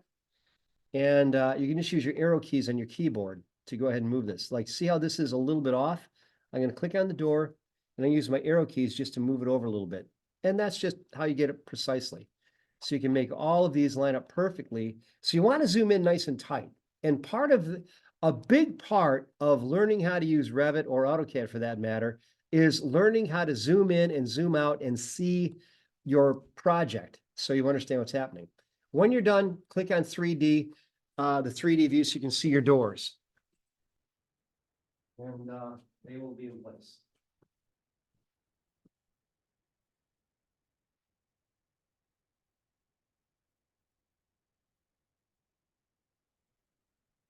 Looking good, looking good, looking good, looking good. And you can create Revit. You can create Revit families so they actually look like the doors are halfway open. You can do that. It's just something that's out there. Okay, all right. So now, next thing is going to be windows. Now the windows are the next thing. Now, there are 4-foot windows and 5-foot windows. Now, for this, we're just going to get them as close as we can, but we're going to go back to level 1. And we're going to do this. Now I'm going to zoom in here and you're going to notice that right here, I cannot see this. Any place you see this, you're good. That's a window right there. Okay. So for right now, let's zoom into here and where it says 4 feet, that means there's a 4-foot window that goes there. So just zoom in here. Let's do this one together. This is the upper right. Okay. So let's zoom in there. Now to put in this window, this is kind of cool here. I'm going to go to window. And when you go to window, these are slider windows. That's a 60-inch window. There's also a 48-inch window. So there's a 48-inch by 36-inch slider window. So I'm going to take this and I'm going to take it and I'm going to put it right here, roughly in that position. And I'm going to take it and place it right there. The slider window? It's the 40-inch slider window. And there's another one right here. By 36. Yep. Slider 48 by 36. Yep. And we'll put in and there's a bunch of 4-foot windows. I think there's what, 3 of them? Let's see here. Oh, there's one more over here. 4. And yeah, and the others are all going to be 5-footers. Okay, so you're going to go ahead and do that. So place those, and when you're done, press your escape key. And we'll then take a look at it in 3D. And now you're seeing the fenestration, as it's called. Fenestration is any kind of break in the wall, doors or windows. And so we've now got, so take a look at it in 3D, and now it's starting to look like something. It's starting to look like, whoa, that's actually that could actually be a house of some kind. What's that? 4 of them. Well, wherever you see the 4-foot dimension, that's where it says 4 feet, that's it. And I think, yeah, there's 4. There's a total of 4. 1, 2, 3, 4. Yes, that's right. So once you've got that, there's 5-foot windows. There is a 5-foot window here and here and here. So put the 5-foot windows in the same way. So we go to window, and those are going to be slider with trim, and they're 60 by 36. Yes, 60 by 36. And so this one's going to go right here and over here.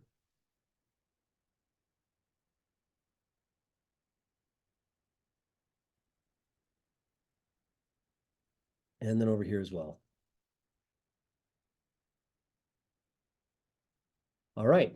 And you put the 5-footers in. Okay, once you've got that, take a look at it in 3D, and you'll say it's really starting to come together. Is that working okay, Ace? All right.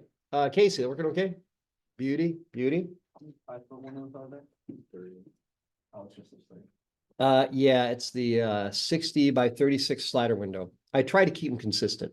Yeah, so not too difficult. All right, Franco, doing okay? Is it? Make sure I got the name right. Franco, yes, okay. I've got a friend named Fernando, and so I almost did that. Okay, didn't mean to. Okay, now back over here to level 1. Now, Now that we've got this, what do we need besides a floor? We need a floor and we need a roof, okay? Easy to do. It's easy to do here. Before we do that though, let's put in the bathroom stuff. Okay, you got bathroom stuff right here. This is easy to do too. So you got a tub, you've got a sink, and you got a toilet here. So to do this, look at where I'm going to look over here. I'm going to go over here to the side, and I have over here families. So I'll click the plus sign. And I click the plus sign down here. I've got plumbing fixtures. I've got a toilet. So I'm going to drag the toilet into position, and the toilet looks like this. And to flip it, I press the space bar, and then I can go ahead and put it along the wall right here. And then, yeah, Where did you see family? okay, it's down here. You scroll down here, and you have families down here. The toilet is toilet domestic 3D, right there. And then there's also a tub rectangular 3D. So I'm gonna put that one in. What's that now? And if it asks you to save the project, you're gonna save this project to your desktop, because mine's asking me right now. I'm gonna save it to my desktop, and you want to name this one floor plan 1 with your last name. What if it doesn't ask you to save it? Then don't worry, it will soon. Floor plan 1 with your last name like this. Okay. Actually, as a matter of fact, let's all save our work right now. Before we go any further, let's all save this, okay? So let's just go ahead and just press your escape, whatever you're doing here, we'll come back to it. You're going to do this. Go up here to File and go to Save As and go to Project. File, Save As, Project. And then you're going to go to your desktop. Now, are you guys seeing your desktop here? Yeah. Okay, then you want to click on the desktop and you're going to name it this right here. Floor plan 1 dash your last name. And you will ultimately be saving this on your flash drive too. But for right now, let's just save it to the desktop. Make sure you save it. Okay, anyone having trouble saving that? You got that okay, Ace? Okay, Casey, working okay? All right, beauty. Franco, working okay? All right, so we got that saved. Momar, you got that saved okay? Okay, so now we're gonna continue placing these. So over here, I'm gonna grab the tub rectangle. Now watch this. When I bring this in here, I have to touch this wall before the tub will appear because it's hosted. So just find a wall and drop the tub right there. The tub goes in this room here. And then the last thing will be this vanity. And it's going to grab the vanity, and the vanity is going to go right here. And again, it's going to go on the wall. And I think that's got a full, does that flip? No, maybe like that. I don't know. We'll find out, won't we? So we're going to drop that in there. And that should be in place there.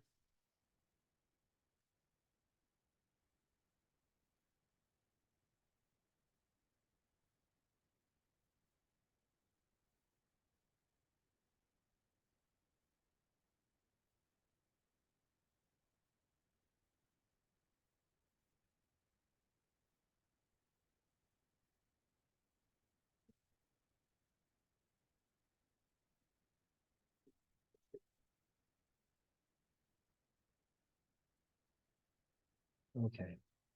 And so when you're done with this right here, you're going to have the toilet, a vanity, and a tub in place right here. Now, I usually get into discussions with people about whether this makes sense or not, but for right now, it's a very compact bathroom. And my first house was like this. First house I moved into. Yes, sir. Okay, what you want to do is click on the toilet and press your space bar.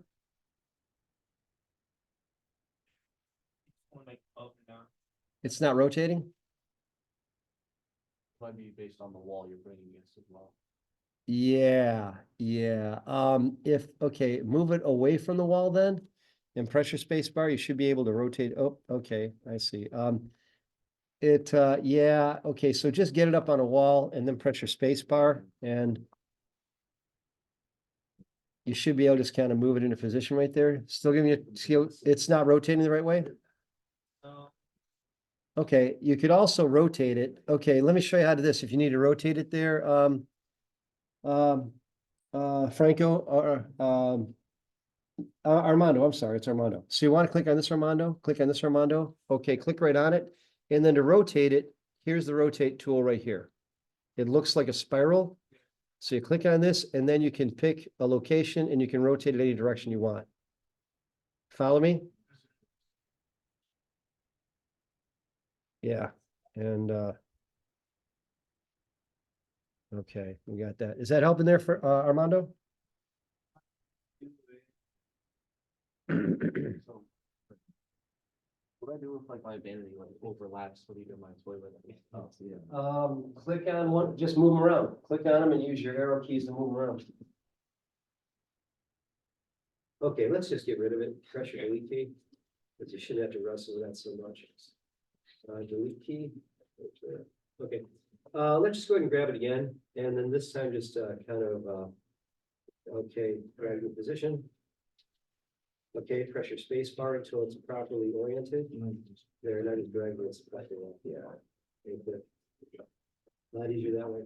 Okay, All right, thank you. yep, looks good. Looks good. How we doing there? Looks like you're making good progress. Go. Okay, looks good. Looks good, looks good, looks good, looks good. All right. Okay.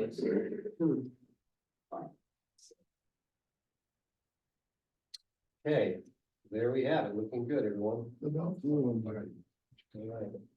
What's that? Click the plus sign so you can see it.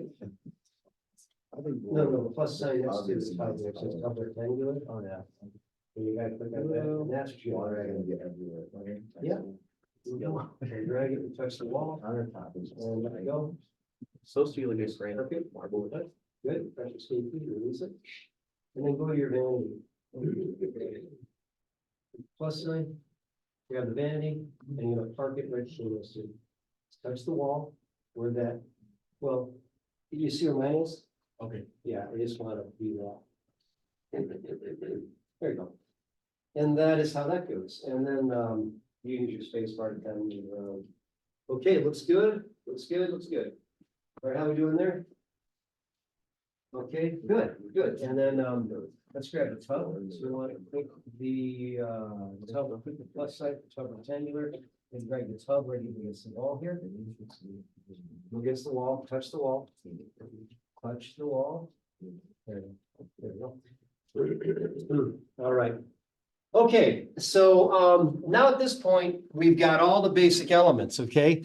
And this is now, when you take a look at it in 3D, you now are looking at this right now, and that's a pretty, that's pretty respectable right there. You got a pretty good looking thing right here. This is something you could, definitely sell somebody on the idea of actually if they want to build a small home. Let's go back to level 1. Now, level 1, we're going to do this now. First of all, what we're going to do at this point, we're going to hide our CAD plan because we don't need the CAD plan anymore. So to hide the CAD plan, we're going to do this. You're going to click on the text down here that says floor plan 1. Click on that text. And when you do that, the whole CAD plan lights up. That means it's selected. You guys got that? Now to hide it, we're going to go down here to these glasses. It says temporary hide isolate. We're going to click there. You're going to use hide element. And then that CAD plan is going to be gone. You do the same way, bottom right button. You can do that too. You can do that too. I think I'm stuck with this. Wait, oh, wait. Here we go. Architecture. See, I'm like stuck in this modify create floor boundary thing. I can't get out. Okay, you click the red X at the top. There's a red X at the top of your screen. Mhm. Oh, got it. No. Didn't do it. It's still on. Okay.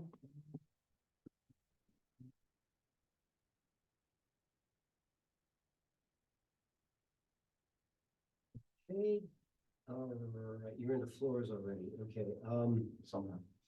okay, press your escape key twice. Okay, let's do this. Let's just go ahead and grab this slider bar and pull it right up. Okay, choose right now. Let's just do this. Let's click on this little 3D view right there. Click on that. Now click on the X. There it goes. Let's go back to level 1. Okay, now the floor we're gonna do, we're gonna put an architectural floor. Okay, so the architectural floor, we're just gonna go all the way around the perimeter. So please watch this. We're gonna do this right now. The floor that we're gonna put in is right here. We're gonna go to floor, gonna click on, now we're on the architecture tab. So we're gonna go to floor. And what we're gonna do here, we're gonna put in this floor generic 12 inches is what we're gonna do. And then right here, you're gonna notice that by default, it's saying pick walls, and that's fine. We wanna take our cursor and touch the outside of this wall. Click the outside here, click the outside here, and you're gonna click on all of these walls, okay? Just all the way around. And we're putting in a concrete foundation underneath the exterior walls like I'm doing right now. When you're done, you're gonna click this green check mark up here. That tells Revit you're done. And then you're gonna take a look at it in 3D. And it's gonna look something like this. And you can press your escape key and you'll see it turns a gray color. And then when you take a look underneath it, you got a nice slab.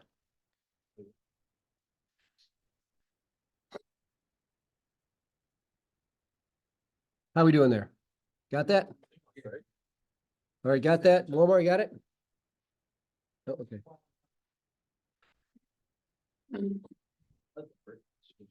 You said quick or something that's got a slow. Yeah, green check. How about the second one? What do you have? You said something about. On top bar, see where it's the red X and the green check mark? Yeah, I'm not gonna do that. I mean, so. Do I click the Yeah, wall? from the go outside? Okay. You just click every single wall on the outside. So click the inside wall. But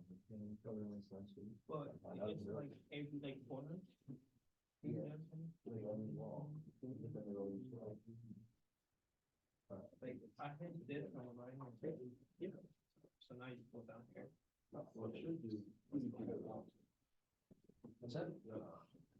Then there's a click border right now. You just go. Yeah, so you do this one. You just, it doesn't do that. Or then you might have to zoom in out. Okay, go to 3D view. Yeah, and then you just go all the way around. And that's what we're saying, because this is a Revit issue. This is not something you do. This is something Revit did. Something that pops up occasionally.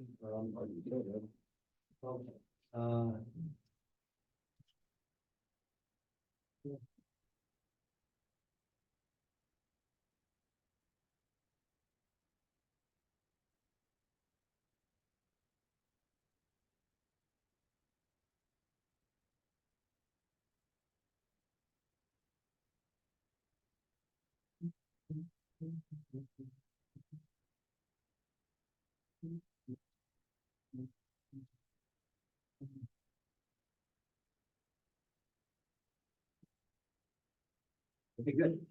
All right. All right, now last, we're gonna put a roof on this. Now, to put a roof on this, this is a little different because what you have going on right here is the roof actually, you got a main roof and then you have like a little gable type roof that you got right there. So we're gonna go ahead and put this on right now. So please follow these instructions. It's actually not terrible, but you just gotta kind of, yeah. On once, but when I go to the 3D, now it's going up. Click the green check mark. Where you change color? No, Just change it? where you're on right now, just click the escape button. Yeah, I did that. It goes invisible. Yeah, you didn't get all this.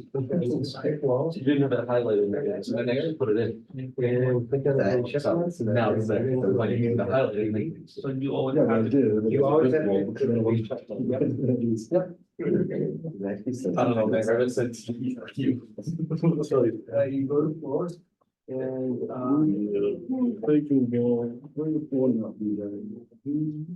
well, go ahead and pick the others. You wanted to keep your thing, that way I can get my own flash drive. Okay. Continue. That's what for that file. Okay, let's see, number one, let's see, maybe that's it. Good question, continue. Let me see something.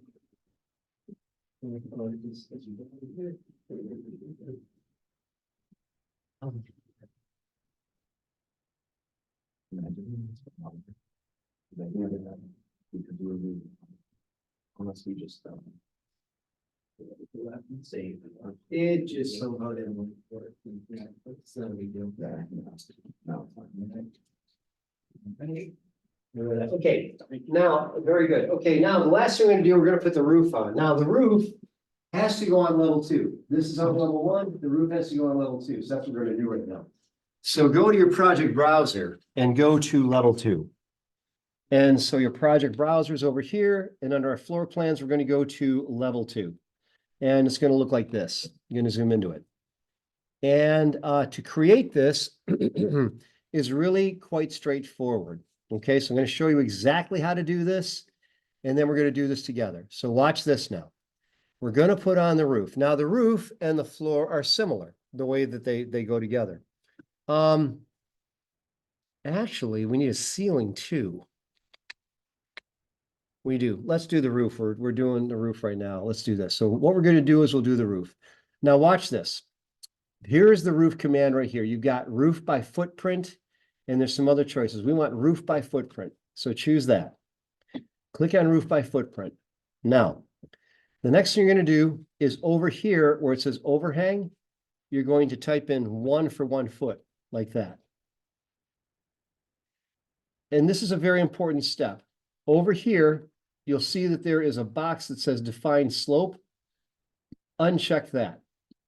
Uncheck that. You do not want any of these to define a slope just yet. We'll fix that later. Wait, what box? Here. You want to uncheck that. You guys good? Okay. I'm sorry, what? Roof by footprint, and then we're going to use these variables right here. We want to uncheck define slope and make the overhang 1 foot.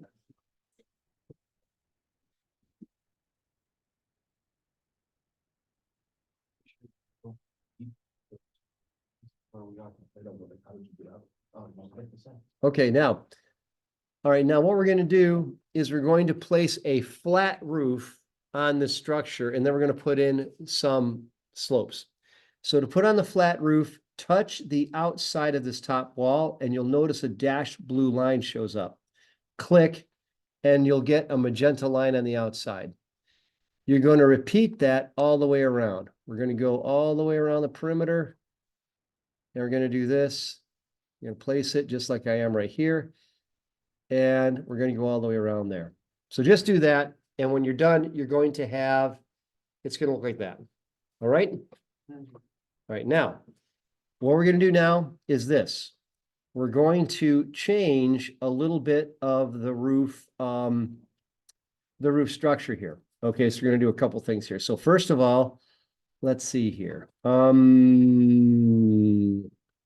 Yeah, let's see here.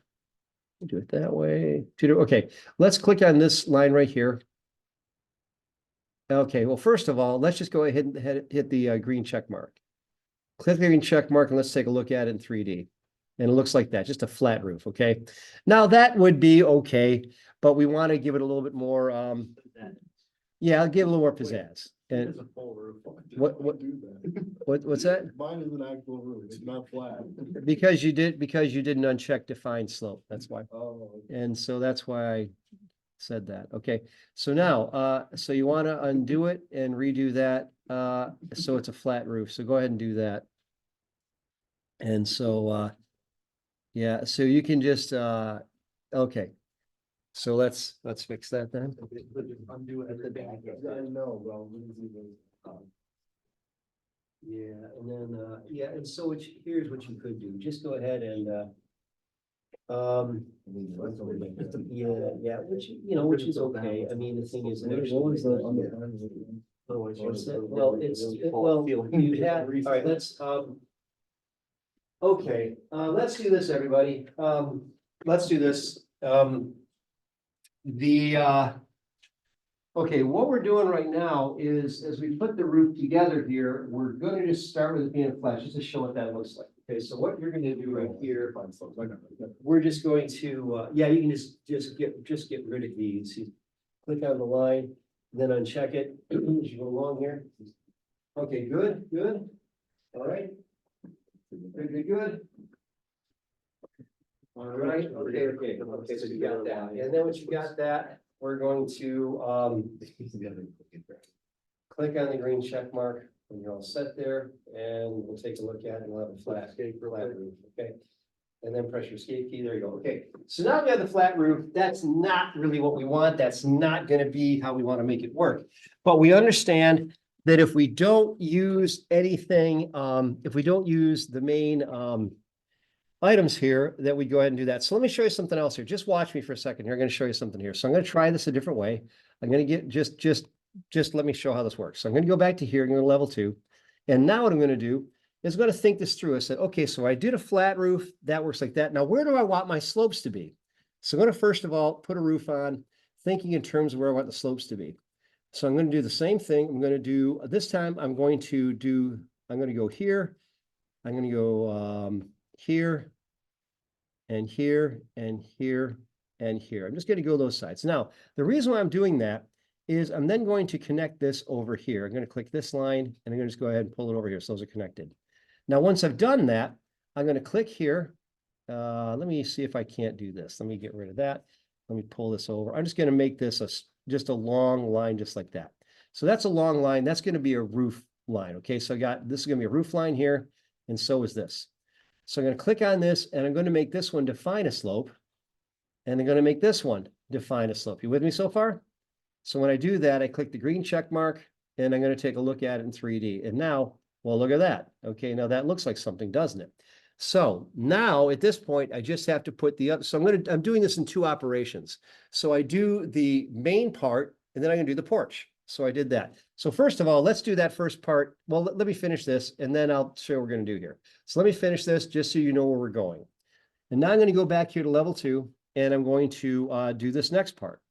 So this next part is going to be another roof. So I'm going to go to roof again, and roof by footprint, and I'm going to go to here, and to here, and to here. Okay. Now, and then I'm going to just, and then what I want to do is I want to draw a line across here. So that, look what I'm doing right now.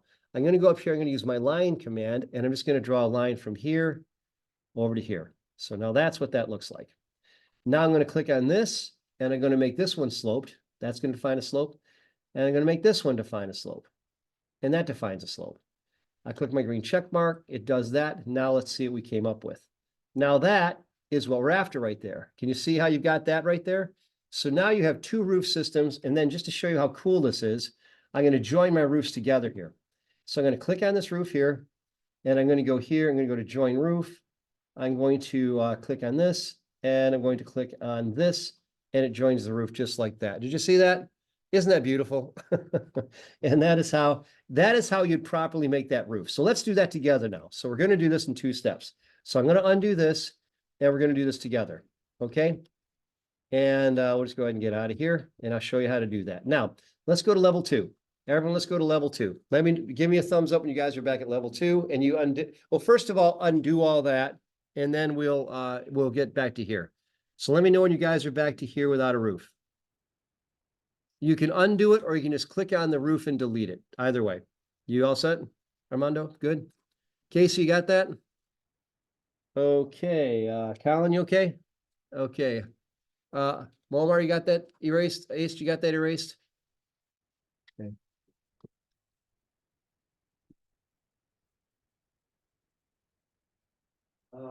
Let's just do this. Let's just click the X and say yes. Go to your 3D view, switch sure that's not. That's good. Go to your level 2. Click on it. Okay. Okay, so we're on level 2 now. Okay, now please watch this right now, because we're gonna make the roof just like I just did there, because that's going to be the best way to do it. Now watch this, please. We're going to go to the architecture tab. We're going to go to roof, and as soon as we get this done, we're done for the night. So let's go here. We're going to go to roof by footprint. Now please watch what I'm doing here. We've got overhang is set at 1 foot still, and everything else should be okay. You'll notice that we have this right here. This is pick walls. So what I'm going to do right here, I'm going to pick this wall here, and it's going to do that. I'm going to pick this wall here. It's going to do that. I'm going to pick this wall here. It's going to do that. and I'll pick this wall here. So just do those walls right there. Just do those walls right there. Yeah, Oh, it's like the bar is like gray. Okay. Okay.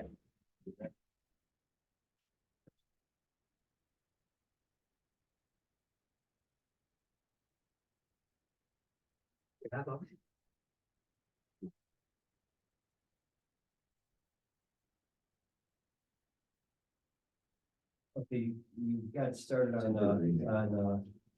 this level. Okay, and then the level two. Okay, so then we go to the roof. Footprint, and then we go here. Okay, and here's one. All right. Here's what's on. Here. Here. And here, just hold on. Yep, and then over here. I know, this is lots of line. Just leave it like that for now, right? We'll go to level two, and we saw like the fine slopes and something roof.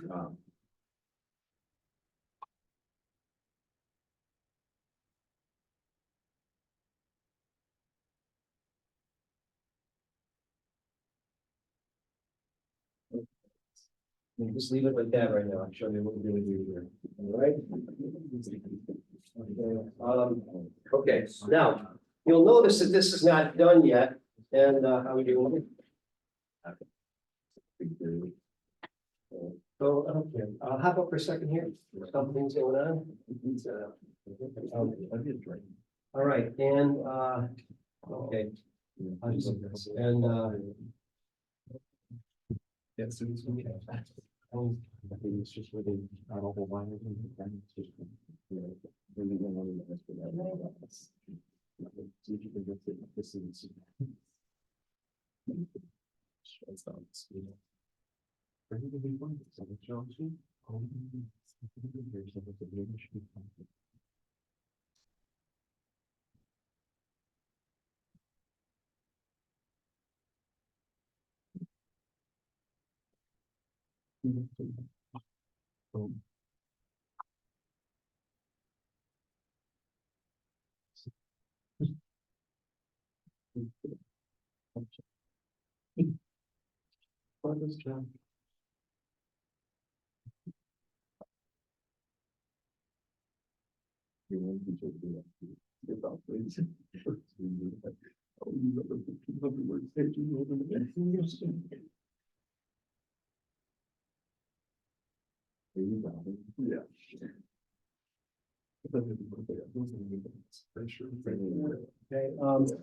Okay, so now what we're gonna do is you're gonna notice that these two lines are not connected. This purple line here is not connected to that, so we're gonna connect those right now. And to do that, we're just gonna go ahead and we're going to use this tool right here. This is called right up here. Please look at my screen. This is called Trim Extend to Corner, and this will actually fix those. So we're gonna click on this. And we're gonna click on this line and then this line, and it'll join those together. So go ahead and do that. And you can now see a big rectangle. You guys all see that big purple rectangle now? Armando, you see that? Ace, just, okay, Ace, yours is all set. Yours is good to go. So you don't have to worry about this, Ace. Do you guys have that up front here? I may just have to come and do these all individually. Okay. All right, what we did here is I used this tool here. It looks like this. Trim Extend to Corner. You see that? Yep. And what we'll do is with that highlight, we're going to click here and click here so they connect. That's all we're trying to do.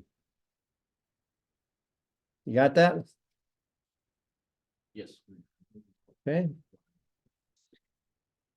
Okay, you guys still with me? We should still be in. Okay, yours all set, Ace. Okay, now we should be all set here. You guys all with me right now? Yes, no? Okay. Now we're going to do this now. So click on this line right here. Actually, we're just going to leave that one right now. Okay, we'll do that. So click your green check mark. Okay, click your green check mark. It'll turn into a big slab. Okay, just leave that. Okay, is it a big blue slab now? Okay. All right. All right, let's do this. Let's go to our 3D view, everybody. And let's erase our roofs. Click on the roof and delete it. Go to your 3D view and delete your roof. Let me know when your roof is deleted. We just hit it and click delete. You click on it and you press delete. Yep. Done. Okay. Okay.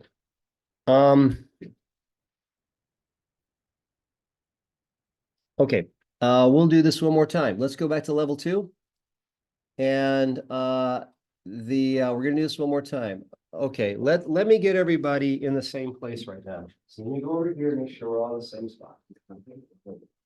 You're good. You're just double click on the one. Okay. But we're on.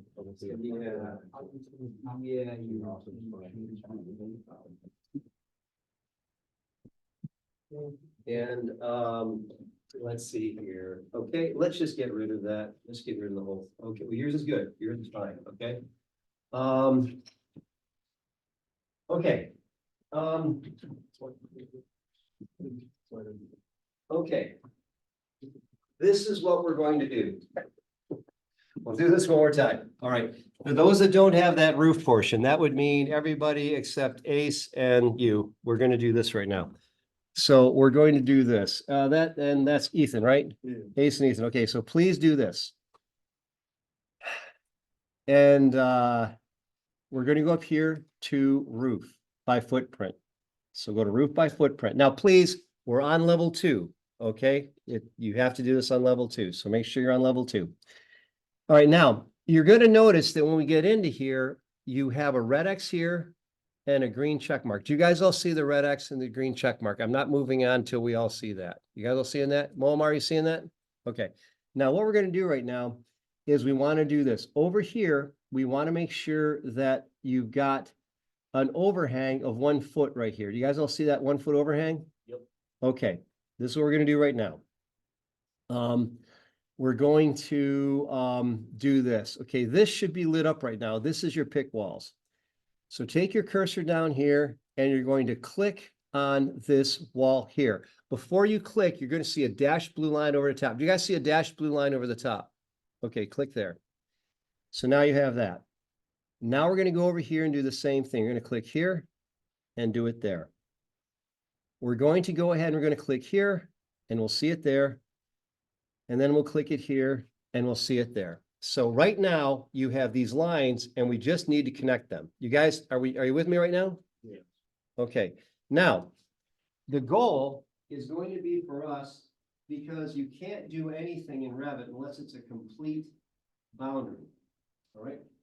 So now we have all this. So our goal right now is to connect this to this. There's like 15 different ways to do this. I'm going to show you the easiest one. Now, the easiest way is this tool right here. It's called Trim Extended Corner. Hover your cursor over it. Hover your cursor over it, and it'll tell you it's Trim Extended Corner. Do you guys see it? Yep. All right. So now what we're going to do is we're going to use that tool. So we're going to click on it, and this is what we're going to do. We're going to click first of all on this line, and then we're going to click on this line. And when you're done, it's going to look like this. You guys with me? Okay, now click your green check mark. And it's gonna, it might say, okay, now at this point, it should be a blue rectangle. You with me so far? Okay, now let's go ahead and click right up here. Now, click on Edit Footprint right up here. Now, when you click on Edit Footprint, we're right back into the purple outline. You guys all with me right now so far? Okay. Click on this line at the top. This is a roof line. We're going to use Define Slope right here. So click on Define Slope here. And then you can do the same down here. You're going to click on this, and that's also going to be Define Slope. So the top is defining a slope, and the bottom is defining a slope. You guys with me? Okay, now at this point, click your green check mark, and then take a look at it in 3D, and it should look like that. Got a winner? Okay, got a winner? Okay, okay, good. Now that we've got that, What we're going to do now is we're going to put the porch on. Now the porch is just the same kind of thing. Now we need to put a little rectangle on the front and the porch is going to go into here. So let me show you how this goes.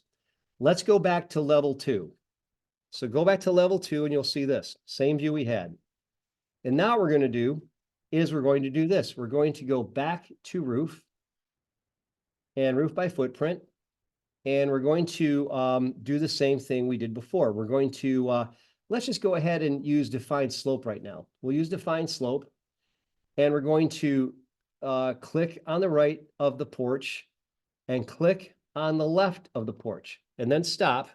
Those two are going to have a slope. The front will not. So therefore, we're going to uncheck the defined slope. Look where my cursor is right now. I'm going up here and I'm unchecking this. And then I'm going to click on this right at the front. Now, the two sides have a slope. The front does not. You guys follow me? Now, we have to connect this back here. So to do that, we're going to use a line right up here. Can you see how I have different options here? Line is one of them. So I'm going to click on line and I'm going to connect these. I'm going to click on this line and drag it over to this line like that. So go ahead and do that and you'll have a complete rectangle. So once it's complete, you're ready to hit the green check mark. Click the green check mark and it should look something like that. Let's take a look at it in 3D and it should look something like that there. How are we doing? Okay, now what we want to do now is we want to join these roofs together. Okay, so the way to do this is you're going to click on this roof, click right on it, it's going to turn blue. Now, when you click on that, one of the cool things about Revit is up here, there's going to be these tools that show up. Do you see this right here? Join, unjoin roof. Do you guys see that? Okay, do you see that? Okay, so you're going to click on this, and then you're going to click the edge of, you see how I'm bringing my cursor in here and it's picking up the blue edge of this? Do you guys see that? Okay, click on that blue edge, and then click the edge of this roof right here. Click the edge, not the slab. And when you click that, it's going to go ahead and pull that roof right into it. Very nice, huh? So now that is how, now that's a fairly complicated roof system right there. The first time I did that, it took me, well, I didn't get it. I had this roof up in Clayton. I didn't know how to do this. It took me years to figure this out. And then now I do know how to do it. So when you're doing a compound roof gable system like this, it's usually good to do the one and then do the other. So now that's in place. Okay, so now the big problem we have right now is that all of our walls are not connected to the roof. But let me show you how to do that. In this 3D view, just go ahead and zoom out a little bit, and I'm going to show you something really cool here. Hover your cursor over this wall right here. Just hover your cursor. It's going to look like it's going to highlight in blue. Now to select all the walls that are connected to it, you press your tab key. Press your tab key and all the walls light up. Isn't that cool? Okay. Now with that happening, you're going to click then. Click on the walls and they all light up in a dark blue. Do you guys see that? Now what we want to do is up here, a tool shows up that says attach top. So click attach top and then click the bottom edge of the roof. And it's going to go ahead and do this. Just go ahead and click on detach targets and you're good to go. And that should have connected all those. Maybe it didn't do this here. Well, it looks like this didn't do it, but then I'll do the same thing here. I'll click on this wall and attach this. And what I'm doing right now is I'm just using these tools. Okay, I'll come and troubleshoot it 1 second. All right.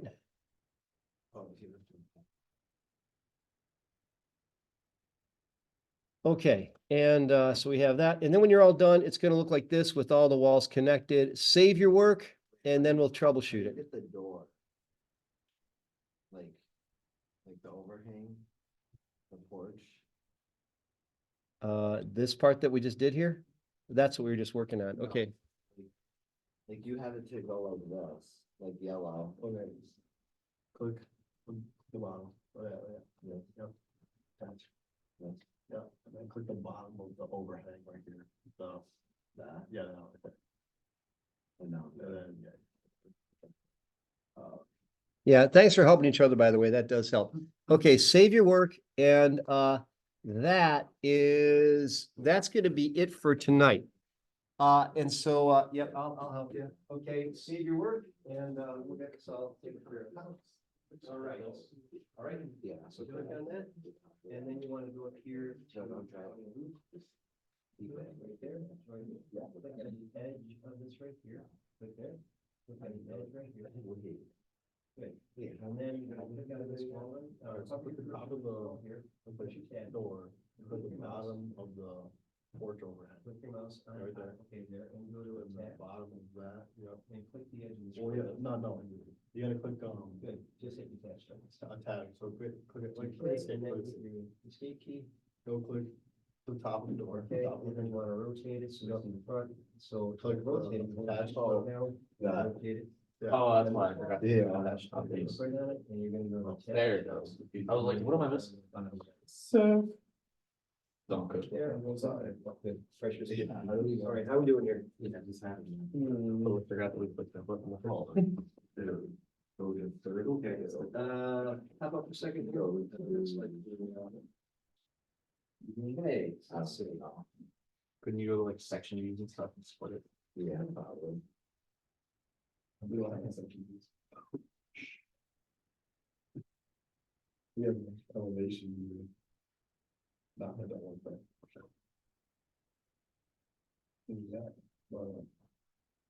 Oh, we gotta check them out. No. Well, we-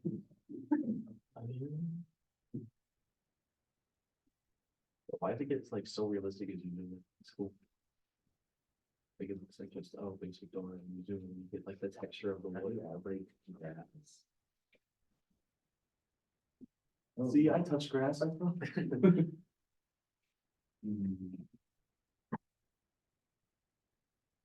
If you did, now that we did this, say you needed to build it on, could you do it right now? Like it sucks and then this is the thing, but I feel like. Yeah, I don't. Peace. There's no way. They already gave us more going, so you're just sketching it out. Oh, I mean, that part, yeah, true. The hard part is when we have to like, learn something or floor plans based on what someone wants. I'm good. Yeah. Okay, I think we're all pretty much there now. Okay, so now, And I can't get out of it. So you guys all set? But I That's said, good. wait, you have. Okay, so now we're going to, this one, I think I've got this project in a different location. So save your work. You want to make sure you save it, and we're going to go ahead and upload it to Brightspace. So Inside the house. I'm sorry? How do you get inside the house? To get inside the house, if you go to level one. Yeah, this is a great question. How do you look inside the house? Go to level one. And when you go to level one right here, we can then go here and do this. We can go to this drop down and make a camera. We did this last time. So you go to camera, and then you can pick a point like, let's say here, and look out here. And then you can see what it looks like over in this location. Now, we haven't put a ceiling in yet. We may do that next week, but for right now, it's just got like kind of a vault ceiling, which is kind of cool. You go down here and choose realistic, and you got that. Make sense? What's the walkthrough do? We're not going to get to that right now, but the walkthrough does just that. You actually create a walkthrough and you can walk through the structure. Yeah. Yeah. Okay. So save your work. You guys are doing awesome. And that was a lot right there. And this is right now, a lot of this right now is just kind of like understanding how Revit behaves and what it's looking to do right there. But just to kind of summarize what we did here, we made walls, which was easy to do because we had a CAD plan. We placed doors, and doors automatically cut the walls. The windows automatically cut the walls too. We created a floor. We did a roof. That's a fairly complicated roof we did right there. Now you know how to do it. You do it in 2 steps. And then after that, we attach everything to it. So that's a fairly simple object right there, but it's actually got a lot going on. So to submit it, I think I might have to put a place out here for it. Let me see here on Brightspace. It's actually called, let me go out here and go here to Brightspace. It might be located actually in a different spot here. Let's see here. Which is okay. I didn't get everything moved exactly where I want it to be. But Save. You already saved the save as fine. okay. Save it should be fine.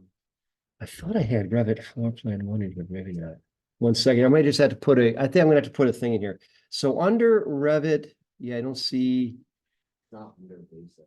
no, it's not. I'll have to put it in, I think. And yeah, I'll put it in right now. It'll just take a second.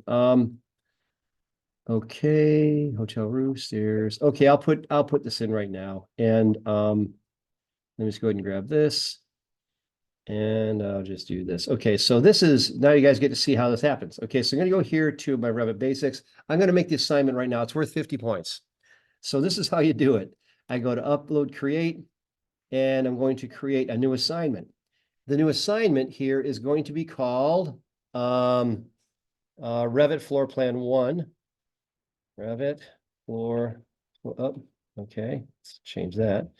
Revit Floor Plan 1. And it's going to be worth 50. And then we go down here and we do this. Complete the, okay, Revit Floor Plan 1. 1 Revit model and upload it here. Naming format is, and here's the how you want to name it, which is going to be REVIT, all in caps.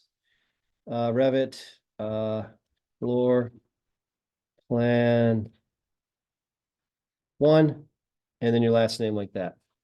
So I'm going to go ahead and do that. I'm going to save and close. And there it is.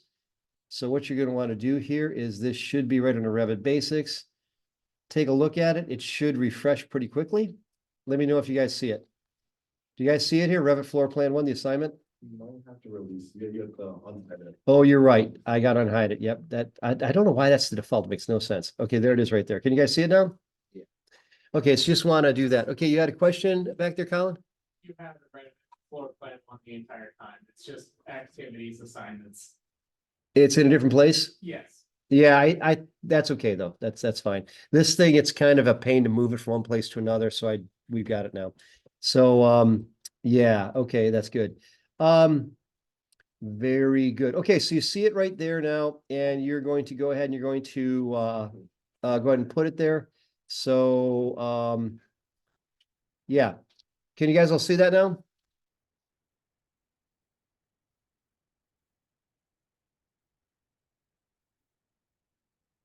Mm-hmm. Yep, so it's gonna be all in. It's going to be, no, put in the Revit Floor Plan 1 dash your last name. And put it all in caps. And then go ahead and submit it. Once you got it submitted, that is it for tonight. And we will continue on next week. So nicely done. So we covered some good ground there. And again, this is going to be available on video. I'm going to post this after class, so we'll do that. And I definitely would recommend that you do that. So a couple things you want to do is you definitely want to, if you have a machine, you want to download Revit just so you have it available to you. And that'll be good. And then after that, check out the videos that I've made just to review the trouble spots right there. So we can go over that. And yeah, so it should be pretty helpful to you. So once you're done uploading it, we'll take it from there. All right. And that is it. So once that's done, you can clean up and move on out. Also, I would recommend you save your assignment to your flash drive. I'd recommend you do that just so you don't lose it. Just, yeah, just retype this and make Okay. it Revit Floor Plan 1 dash your first and last name, all caps. First name. Yep. And so you just want to go. I did it in my phone. Oh.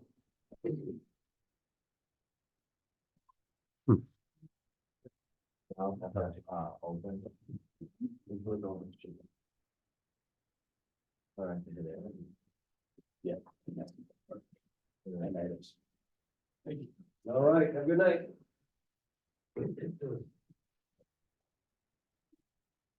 All right. Remember? Yes. All right. We put this in our. Yeah. main drive. Yeah, how do we not get on a drive? On there. I'm sorry? We put this project on there. I would save it to your, I would save all the projects to your hard. How do you do it? You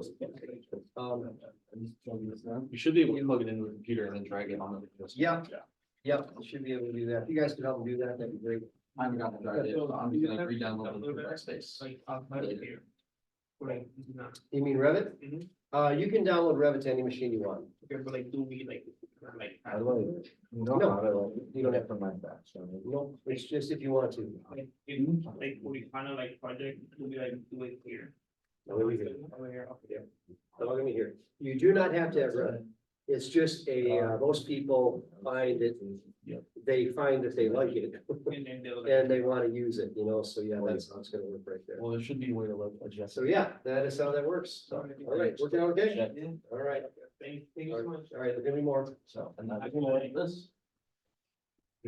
And you're also. Like you remove it without clicking the eject thing and have to change it. I'm going, I'll go with this, but you don't. There's a lot going on here. Yeah, you get, And all that. watch the video, it's on your. Yeah, there's a lot going on there, I get it, and the thing is, and once you kind of miss one thing, at this point, Revit, you just kind of a train wreck, so I get it.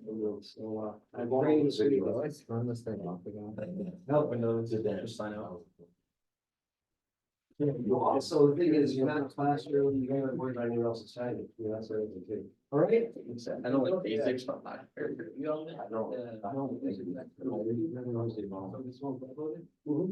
It will be. Now, last week's is too. I sent an email and I said that. Here's the other thing too, if you watched, I think last week, half of your grade, 50% is attendance. Or inbound. That means if you never show up, you don't pass. That means if you show up half the time, eventually you get to 75%. Eventually you get to the C. That's how it works.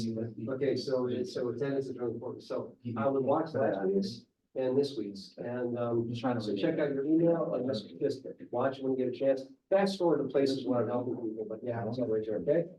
All right. See you next time. So what happens if we click these things that says do not turn power on? Oh, yeah, it's happened before. It's just you don't want to do it because what happens is, it's a pain for the machine to reboot. It takes about 20 minutes. Forever. Has there ever been like a case where somebody's working on something and that like they expanded it? Oh, I did it. I've done it myself. Yeah, I'm just like, oh, no. Progress track, hit the button. No, we've all done it. And so, yeah, but the thing is, it just takes a long time because the whole reboot on this whole thing, it's got all the security stuff. It takes like 20 minutes. And so if you do it, it's just, Might as well do a different. What's that? Might as well switch to this one. Yes, yeah, kind of. It's kind of that way. And so that's it. That's it. Well, you guys, we're getting there. It's a bit like making sausage, but we're getting there. And you've heard that expression, right? Like it's applied to Congress, Congress making laws is a little bit like making sausage. You're glad for the result, but you don't want to watch it being done, it's kind of like, that's what it is here. Learning this is a little bit like making sausage. So we're getting there and you guys are doing good.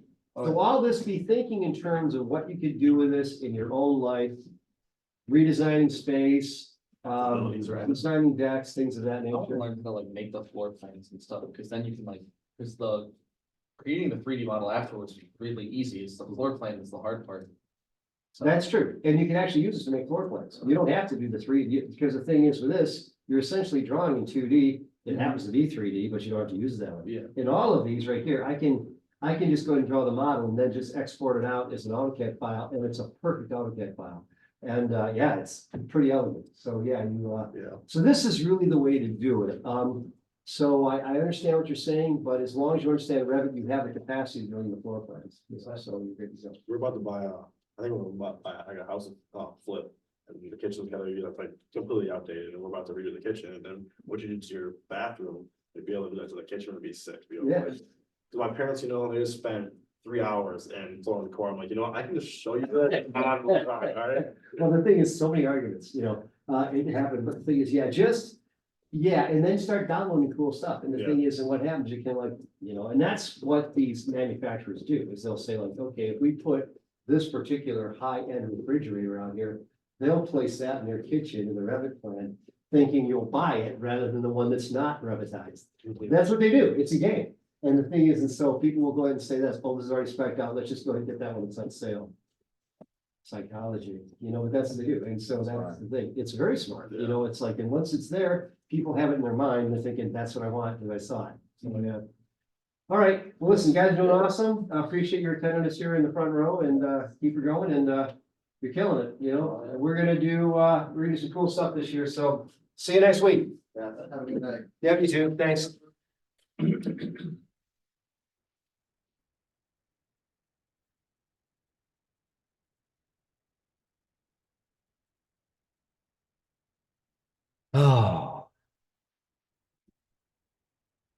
Okay.